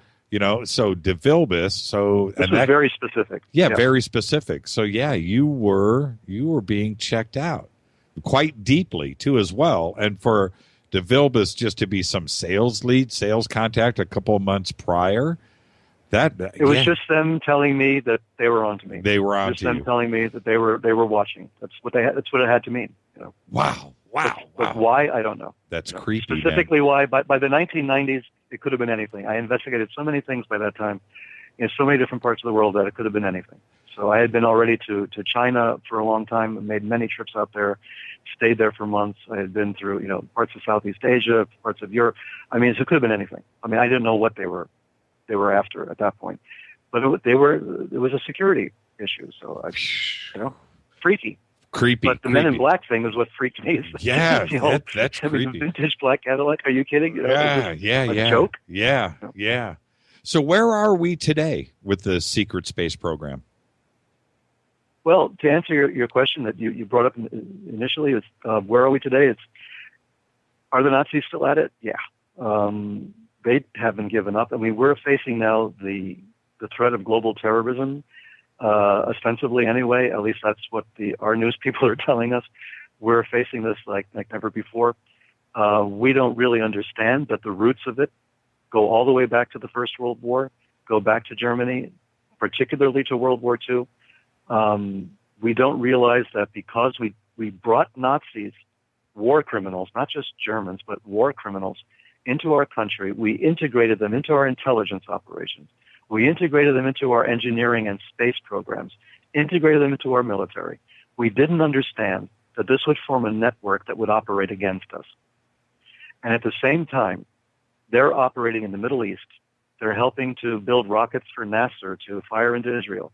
They're helping to teach interrogation and torture techniques all around the world.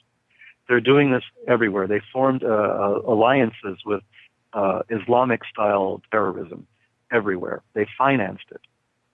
We had the case of an Austrian governor who died mysteriously in a car accident, a very right-wing pro-Nazi governor, recently, a couple of years ago only, in this century.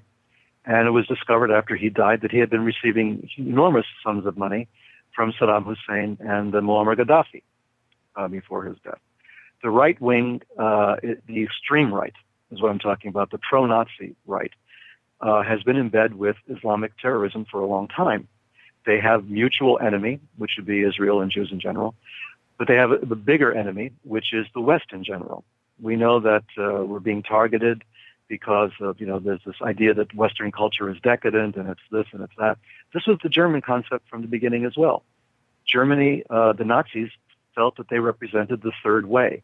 Neither United States nor Soviet Union. This was a third way. This was their own way. And this third way concept has taken on in a lot of the developing world, and it's especially taken on in the Middle East, this idea that it's a plague on both your houses. We're going to create our own system, our own a method, our own government. I mean, one of the people who helped inspire the Muslims in general to revisit the idea of the caliphate, to form a united kingdom stretching from the Middle East all the way to Southeast Asia, was none other than Hitler's former Reichsbank minister, Hjalmar Schacht. Schacht was the guy who arranged the financing for the Nazi Party. He's the guy who managed to rearm Nazi Germany when they were not supposed to be rearming. He was the guy who found all these different ways to get money and to buy supplies from abroad secretly and all the rest of it. He was at Nuremberg. He was slapped on the wrist. He got out and he started going to the third world, the quote-unquote third world, the developing countries, everywhere from Egypt and the Middle East all the way to Indonesia, convincing countries to form a caliphate, which would then defend, themselves against the communists in China and in the Soviet Union. So he was doing his number out there, and we were doing the same thing. Eisenhower once brought up in the Oval Office, and the transcripts are there, where he was suggesting that maybe we could convince the Muslims to go on a holy war. And if they went on a holy war against the Soviet Union, wouldn't that be great? Well, and it was Dulles saying, well, they could turn against us. Right. And Eisenhower saying, well, let's not worry about that because I talked to the king of Saudi Arabia and he's a good friend. Right. that was Eisenhower's geopolitical strategy right there. And the point needs to be made. Not the Nazis were not a government that we defeated. That's not what the Nazi is a belief. Absolutely. Yeah, it's in their heart. It has nothing to do. You bring down the Third Reich, the government that was there, but that had nothing to do with the nearly religious belief that these guys had in their hearts. That left with them when they left Germany and came over to here. That's what stayed with them. And they came over here. They came over to Latin America. They came over to the Middle East. They came over to Asia. They brought this sort of virus, this cult with them wherever they went. These are true believers. They were not going to give up. They had converted to this ideology. They were converts to Nazism. Defeat in a war meant nothing to them. They had planned since 1944 how to survive the end of the war. They were making preparations. They were sending money abroad, sending gold abroad. IG Farben was setting up subsidiaries. They had over 750 subsidiaries around the world when the war ended. There was no destruction of IG Farben or Thyssen or Krupp or anybody else. They had put all their money and technology overseas. When the Allies finally went into Germany, there was nothing left.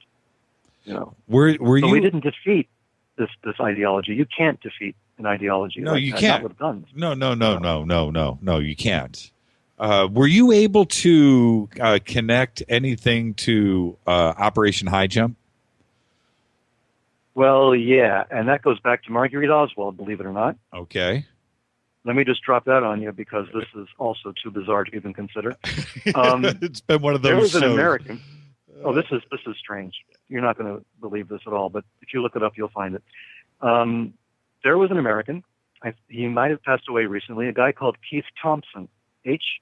Keith Thompson, an American raised in the United States, who became an agent of the German secret police, the Sicherheitsdienst, the Secret Service, during the war. Just before the war, actually, he was a card-carrying member of the Nazi Party, had taken an oath of loyalty to Hitler. World War II breaks out. He's in some function during the war. Once World War II is over, he's with Operation High Jump down there in the Antarctic. We don't know what the hell Operation High Jump was all about. That makes no sense in the world. Right. We had just ended World War II. Everybody was exhausted financially, militarily, everything else. We send a whole, flotilla, a whole convoy of ships down to the Antarctic for scientific research purposes, quote unquote. All right. H. Keith Thompson was part of Operation High Jump, very proud member of that operation. A Nazi, a believing, loyal to the Fuhrer Nazi. Comes back, gets involved with the entire Nazi underground in Latin America, in the Middle East, in Europe, all the famous names he knew personally. He was on speaking terms with everyone.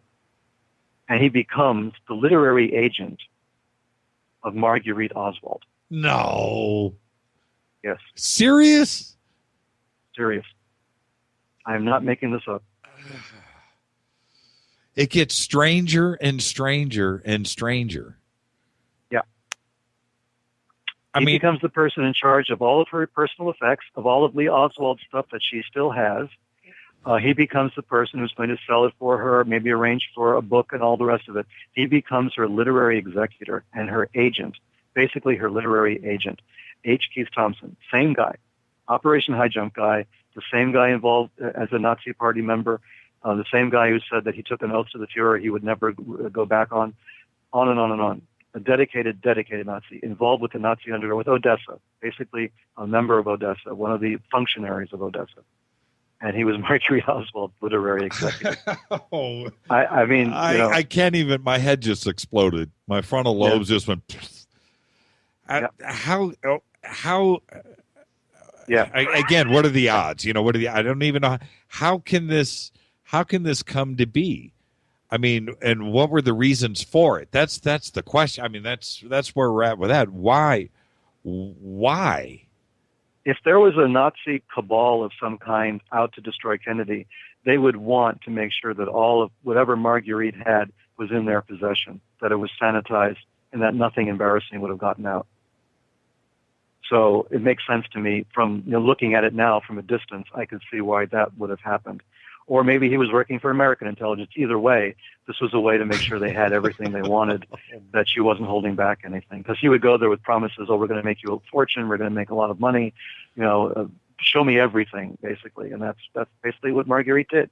Are you going to tell me now that there's phone transcripts between Alan Dulles and H. Keith Thompson?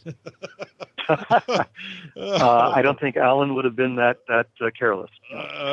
Well, I don't know if he's that far removed either. Wow. Well, no, he wouldn't have been, right? Yeah. I mean, he's right there in the mix. Yes. Unbelievable. You know what? Yeah. I want you to hang out for a few minutes. I'm going to open up the phone lines. There's which I haven't done yet. 323-825-5045. If anybody would like to call in and speak to the resurrected, the Phoenix, Peter Levenda, give us a quick call, 323-825-5045. And I'll take this opportunity now. What's your new book about? I know that you said it's being printed now. Yes. You've been to 5 continents. How many years of research? And I know it involves Hitler. And wish we would have had you a couple of weeks ago, but I couldn't resurrect you in time. You had to have the right book, the right grimoire, the right incantations. But well, the book is it's called The Hitler Legacy, and what I'm writing about, it's the continuation of the work that I started with Unholy Alliance and with Ratline. It's the third book, I guess. I didn't plan it that way, but it became the third book in a trilogy. And The Hitler Legacy picks up where Ratline and Holy Alliance leave off. It talks about the reality of Odessa. Odessa has become this kind of catchword that people don't believe in anymore. It's kind of a movie term and, a fictional idea of a Nazi network. And a lot of historians have poo-pooed the idea of there being a real Nazi underground or a real group called Odessa. But there have been documents that have surfaced recently, American intelligence documents plus documents from other countries, which show that there was indeed, and still is, an Odessa. And we use that as a kind of catch-all term for the Nazi underground in general. There were a lot of different groups. But the Nazi underground was lethal, much more lethal than it appears in the film or in the book by Frederick Forsyth. Odessa was involved with arms dealers, with huge amounts of money, with gold that had been smuggled around the world to finance a kind of Fourth Reich. So all of this was in play, has been in play, and is still in play. And the Hitler Legacy is about that. It's about why we took our eye off the ball. We did not prosecute Nazi war criminals. We embraced them quite often. We helped them. We helped them to escape. We covered for them.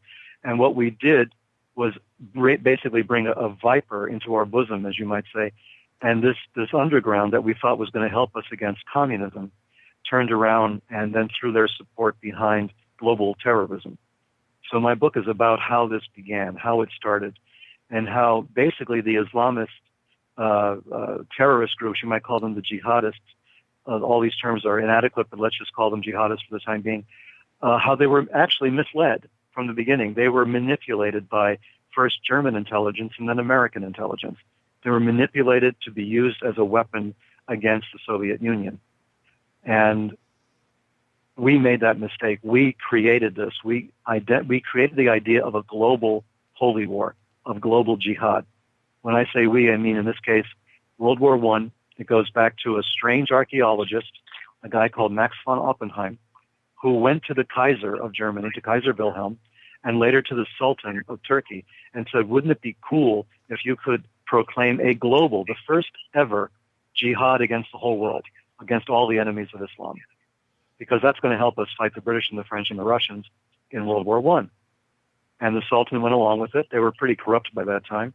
They went along with this deal. There was some financial stuff going on as well. There was a railway they were going to build between Berlin and Baghdad that was at the heart of this as well. All of this goes on because the Germans decided it would be cool to have a global jihad, the first ever jihad against the whole world, created by the West, created by the Germans to manipulate Muslims into fighting the English, the French, and the Russians. They led Husseini. Husseini had like his own airline to Berlin. You know what I mean? His absolutely. presence there was how do I want to? Because it was such a different thing to have the Middle East involved with anything that was going on. The Middle East was a little bit backwards to us back then. Sure. Sabers and swords and camels is how we looked at it. And then and brought Husseini right in, made him a member of the SS, and then Saddam Hussein modeled all of his army and regime after that. Let's bang out of our first call. Hi, you're live on Fade to Black with Peter Levenda. Who's calling? Where are you calling from? Hey, Jimmy, it's Jonas from New York. How are you? Hi, Jonas from New York. How are you tonight, sir? Say hi to Peter. Peter, Hi. how are you, sir? Nice to talk to you. Great. Nice. My pleasure. What have you got What's on your mind? Sorry, I'll go. I was wondering if Peter could maybe talk about the time he went down to South America and possibly infiltrated a Nazi encampment or facility or hotel. I'll take my answer off the air. Thank you so much. Thank you, Jonah. Thank you. Great question. Yeah, well, that was the beginning of this whole quest. I was researching what would become eventually Unholy Alliance, and I decided I had heard rumors about a weird Nazi encampment or estate down in Chile. And this was the time of Pinochet. He had taken over. Salvador Allende had been overthrown. Nixon and Kissinger had decided that a Marxist president was no good. The transcripts of the Oval Office now revealed they had planned to depose him since the very beginning. So Allende was overthrown. Pinochet is in power. And part of the power behind Pinochet was a Nazi sanctuary in the Andes Mountains called Colonia Dignidad, the Colony of Righteousness. And this was a group that had been founded by a former Luftwaffe medic, which served as a safe house for Odessa. Everybody went through Colonia Dignidad. I mean, I'm finding more and more about it every day because now the Chilean government and the Chilean journalists are revealing more and more about this operation. I went down there in 1979. I just walked in, basically. I hired a taxi in a small town called Parral, which is outside of the colony. We went up. They told me not to go. They said it was very dangerous, that people went in, didn't come out. But, I was young and foolish, and I said, no, let's try it. So I went up there, and I was apprehended. I mean, electronic gates closed on me. Guys came out of the woods, armed men. They took my passport. They took the film out of my camera. It was a very harrowing experience. My driver, local Chilean guy, was freaking out. He thought he would not get out alive. They started asking him questions, asking him how long I had been there, how many were there, on and on. Stories what was about the me. They thought I was an Israeli commando or something. Sure. What was the nationality of your apprehenders? German. They were all German. They were all German. They were all German. It was a German colony. It was sometimes referred to that way, La Colonia Alemania. It was a German colony specifically for this group of people who had come from Germany, and en masse, they went to Chile, set up this operation there.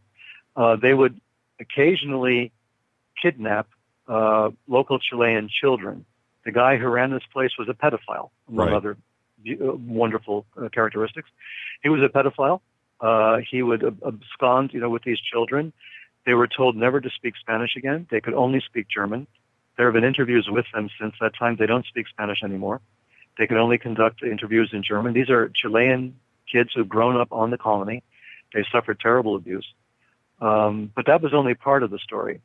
The deeper part of the story that I was interested in, that I had heard of first, was that they did torture and interrogation at the colony. They tortured political prisoners there. And the torture and interrogation cells have been discovered. Once Pinochet was out of power, it took a long time for that to happen. Right. The colony was raided by the Chilean security forces, and my God, they came up with so much stuff. They came out with weapons. They came out with poison gas. There was chemical gas research taking place on the premises. Weren't there a bunch of children freed too as well? Yes. Yes. There were a lot of children some were freed. Some don't know where to go. Some have no families anymore. Right. The Chilean government themselves doesn't know what to do with them. Right. I recommend you look on YouTube. There's a very good documentary on the colony. I saw it for the first time this past year, and it brought back all the memories in a rush. I saw the entrance to the colony and the things that I had seen. It's very good. It's about an hour or so long, and it's both in Spanish and in English, so I recommend you to search that out. You'll see exactly what I'm talking about. This was part of Operation Condor, which was an international Latin American operation between a lot of countries to find and kill communists wherever in the world they might happen to be. They carried out assassinations, terror bombings. All the stuff that we're putting up with today started with the Odessa, with the Nazi underground. They're the ones who were blowing up train stations and subways long before any jihadists did it in Europe. They were blowing up train stations in Madrid, in Germany, in England. They were doing all of these terrorist operations where it's being carried out by the pro-Nazi faction first. And they were the ones who trained the Islamists in how to do that. I mean, Yasser Arafat was trained by Nazis in Egypt, for instance. This goes back it's a continuum of a political ideology, which is a kind of an ambiguous one. We know what it's against. We don't really know what it's for, but we know what it's against. It's against, the West in general. It's against Russia as well. And it's in favor of setting up an independent kingdom, a khalifa, the caliphate. So this is all part of it. The place I was at in Chile in 1979 just reinforced to me the fact that this was a real and present danger. This was a real and imminent threat to everyone. It was a threat to South America, certainly. It was also a threat to us. What I learned in Chile was that this place was being financed by money coming from the United States as well as from Germany, as well as from other places in Europe. And this was a very well-run, very wealthy operation, and still is. I mean, the child abuse has had to stop. The Chilean government is all over that place. But the documents they seized have never seen the light of day. The Chilean Supreme Court will not release these documents. Other people have gone there and disappeared, such as Mark Weissweiler, an American of Russian ancestry who was hiking in the woods at some distance from the colony, by the way, who was arrested by Chilean security forces, brought to the colony, and was never seen again. His family's still looking for him. They're still demanding answers from the Chilean government, and the Chilean government has not been forthcoming. They don't want to answer this question. How long were you in their custody? Oh, not long. I was only there for about an hour or so. Were you? Yeah. I obviously you weren't comfortable, but did you feel threatened? Like I'm serious. Yeah, they took my passport. They kept it for about a half an hour. I don't know what they did with it. They did, they didn't physically harm me. I think the problem is, I was extremely lucky, and the reason is they were voting in Germany that weekend on whether or not to extend the statute of limitations on war crimes. Right. They may have thought that I was there to provoke them into some action or to do something that I might have had a connection back there, so they let me go. But when I say let me go, they let me go with a warning telling me to get out of the country, that I wasn't welcome in the country of Chile, not just on their estate, but in the country in general. When I got back, I got a bus. Hold on. Yeah, that's my question. How long did you stay in Chile after they let you go? Well, they told me to get out of town. They told me to get out of the country immediately. Right. And you did? I got back. Well, I kind of had to. I got back into Parral, the town that I left from. I got the bus back to Santiago, the capital where I was staying. And as the bus is going along the highway back to Santiago, there are roadblocks. And at every roadblock, soldiers come on to the bus, and they ask for me by name. Ooh. They ask the bus driver. Chilean soldiers asking the bus driver, is Levenda on the bus? Ooh. So the guy would just nod his head, point to me, they'd look at me, they'd nod, and they'd go back off the bus. When I got back to my hotel room in Santiago, there was a note waiting for me telling me which flight I was on. So I didn't really have much of a choice. No, I spent some time down in Central America, and I'm telling you right now, in a dictatorship. And when you are on, trust me, that your life is not in your control. No, it no longer is. You have no rights. No. Listen, really quick, I got to get back to a bunch of these questions that are passing me up really quick. What was the name of that documentary? Goodness, it's called, I think, Colonia Dignidad. If you Google it on YouTube, if you search on YouTube, you'll find it right away. It's a very long documentary. It's one of the first ones that'll show up. Okay. So if you type in Colonia Dignidad, you'll find it. Okay, got that. Next, these are just banging past me really quick. Ask if he ever had any proof on Schwabenland down in Antarctica, if it still exists. No, that was part of the function of Operation High Jump. Right. Was to find that. So I don't have any evidence. I don't have any proof. And Keith Thompson wasn't talking. So I don't know. I don't know what they found or didn't find. I just think the entire expedition made no sense whatsoever. It was an extremely expensive operation. It took millions and millions of dollars and a lot of men, thousands of men, and a lot of ships. The whole flotilla went down there, stayed there for a little while, and came back. I don't know if they were looking for Hitler. There were rumors that he had gone on a submarine and gone on down there. There were all these rumors about it. I mean, there had been expeditions by the Nazis in the 1930s to Antarctica. So they may have thought there was some kind of cache of weapons or gold or secret weapons, secret stuff, who knows, technology, or Hitler himself. Because the government, Hoover himself, go back to J. Edgar Hoover, did not believe that Hitler had died in the bunker. So he kept an open file on Adolf Hitler for years. He was collecting any kind of sighting of Hitler anywhere. He was convinced that Hitler had escaped. Stalin had been convinced Hitler had escaped. A lot of people were convinced. There were news reports out of Japan that American expeditionary forces, after they had landed in Japan and occupied Japan, were looking for Hitler in Japan because there had been stories that he had been in Japan. So there's newspaper reports. They exist of American forces looking for Adolf Hitler in Japan. So go figure. Yeah, well, they did it for reason. He didn't die in Berlin. It's that obvious. What do you think about Harry Cooper's research about Hitler in Argentina and living through the 50s? And I think he said he died in 1963. I think. I have no problem with imagining Hitler in Argentina. If we go through the FBI files, there were a lot of sightings of Hitler. There were a lot of places where he could have been. And Admiral Dönitz, who then became the head of the Third Reich after Hitler's supposed suicide, had proclaimed that they had found a paradise for Hitler to escape to. I mean, they had arranged for Hitler to escape years before the end of the war. Right. And Dönitz said his submarine people would make sure that Hitler survived in a place where he would be welcomed and where he would thrive after the war. And Dönitz was proud of this. I mean, he announced it in his speech to naval cadets. My own work in Ratline tended to suggest that perhaps Hitler did not stay in Argentina for very long because he was surrounded by people who would drop a dime on him in a heartbeat. Right. He could no longer trust his generals, obviously because of the plot to kill him in July of 1944, Operation Valkyrie. He couldn't trust Himmler anymore because Himmler had betrayed him as far as he was concerned. So he was surrounded by people who would turn him in or betray him. I came up with this idea because I had been told this when I was in Indonesia, that there was a strong rumor that Hitler had gone to Indonesia after the war, and that there was a man who had lived on a remote island who was identical to Hitler, looked like Hitler. He had a blonde wife who looked like Eva Braun, and they lived on this remote island in Indonesia and died there. So I began to research that story, and I found evidence that indeed a German, or an Austrian actually, to be specific, did go to Indonesia, did live on this remote island with a wife of the same extraction, a European woman, a blonde woman, did live there for a while, died there, and was buried in a cemetery in Indonesia. And I visited the cemetery, and I found the tomb, and I have photographs of myself taken by the tomb, and I wrote about this in Ratline, that there was strong evidence that Hitler would have chosen a Muslim country on the other side of the world as the safest place for him to go, that he could not stay in Argentina very long because he couldn't trust the Germans there.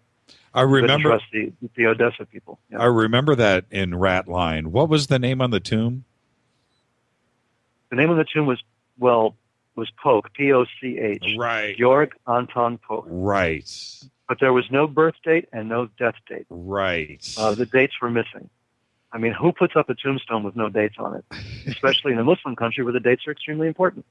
And he was buried in a Muslim cemetery. The word is he had converted to Islam at the very end. So he was buried as a Muslim in a Muslim cemetery.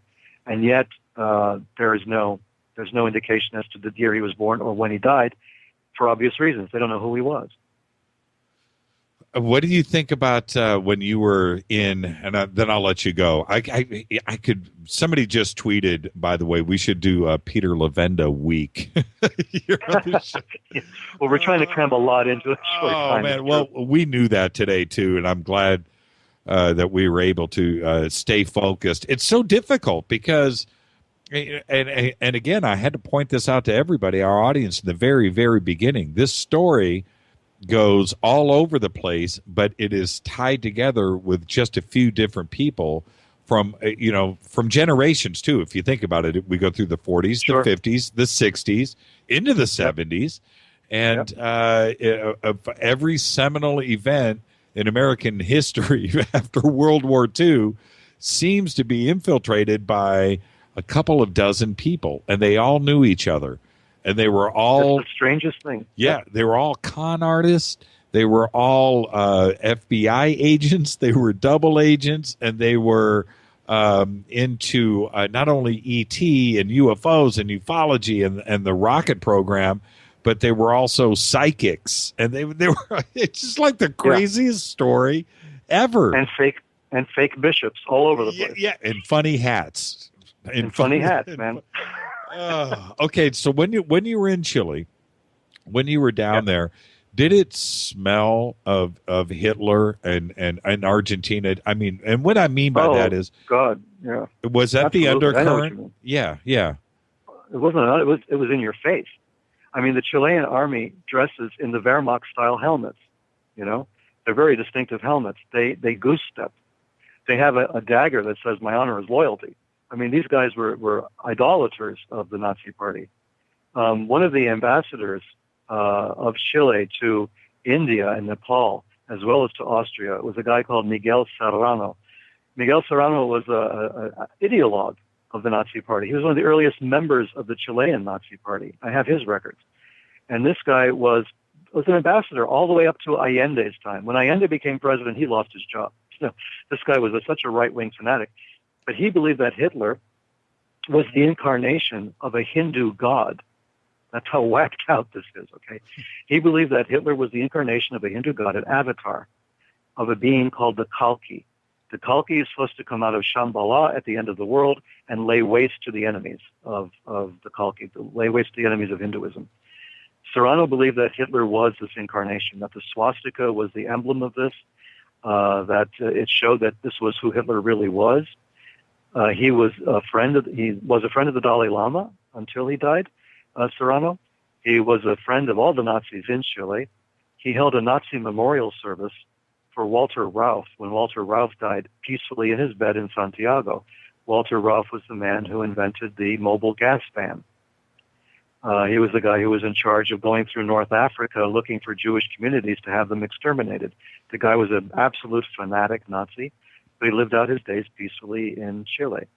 They all were at Colonia Dignidad, including people like Hans Ulrich Rudel, who was Hitler's favorite pilot, the ace pilot who really ran a lot of Odessa's operations, along with Otto Skorzeny, the famous commando.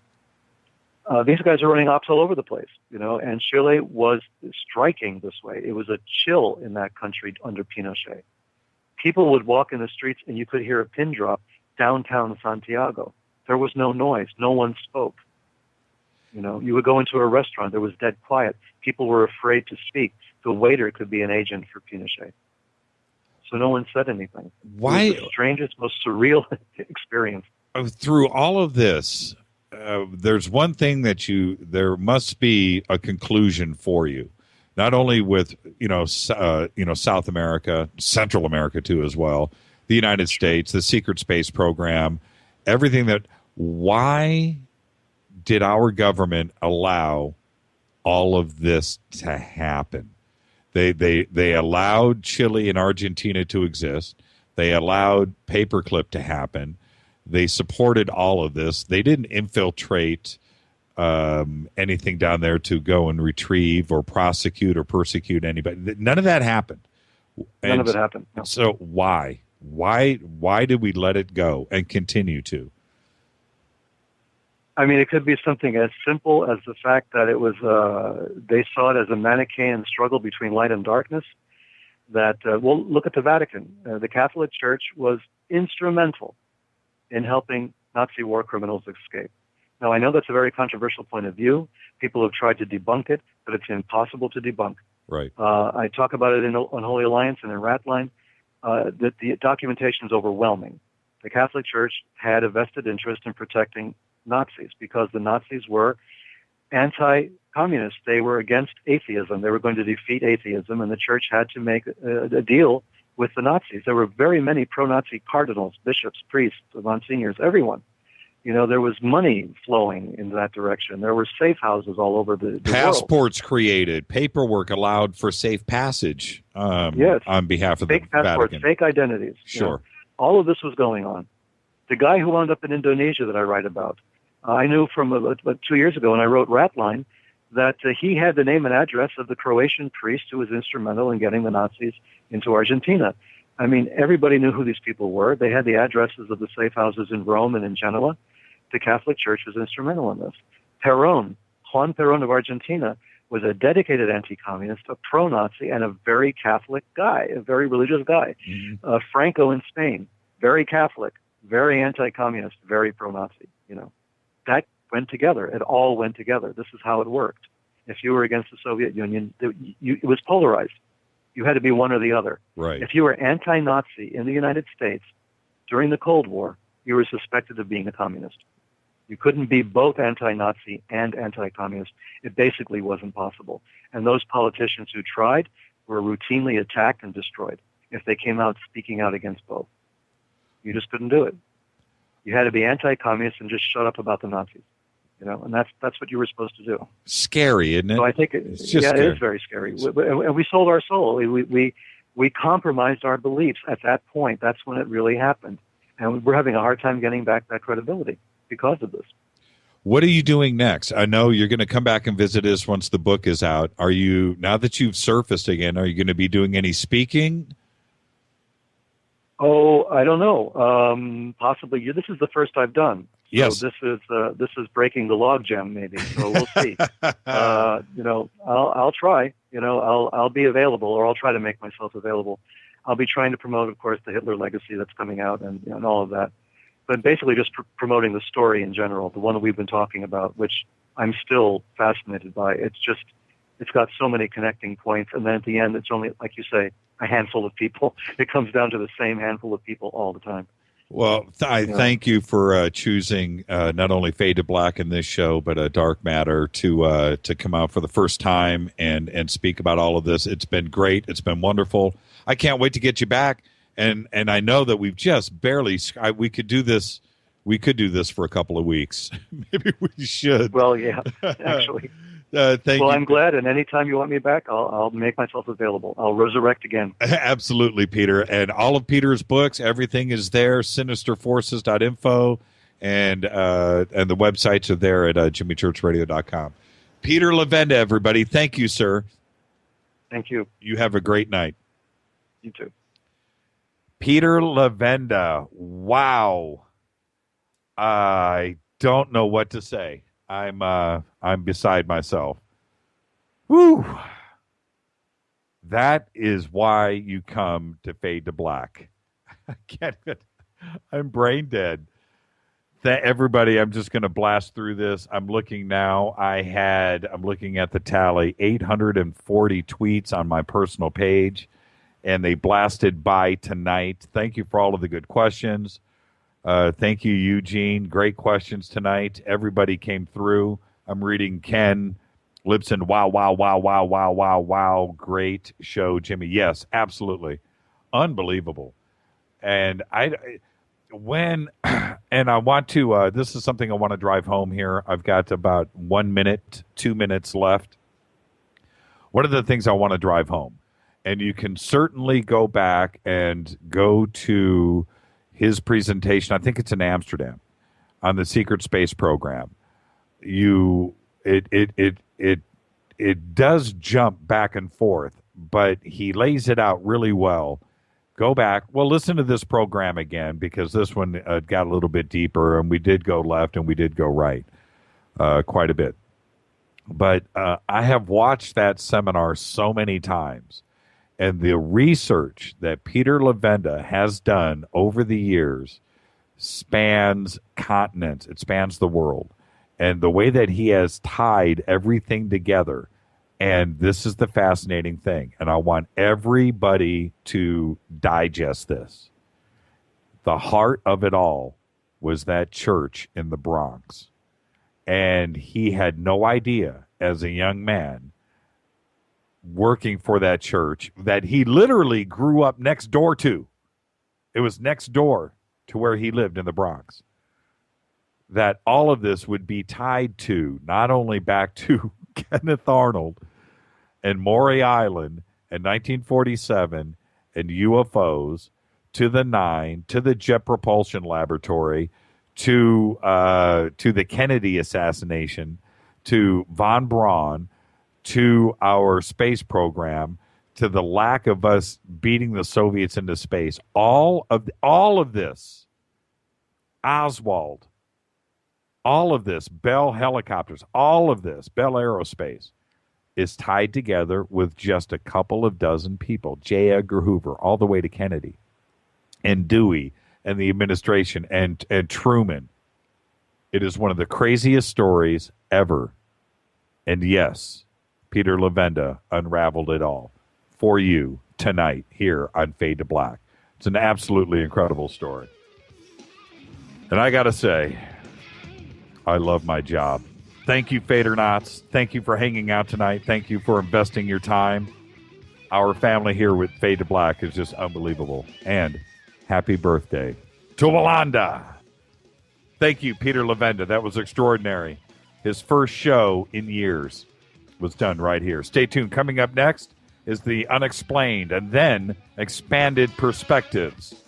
Special thanks to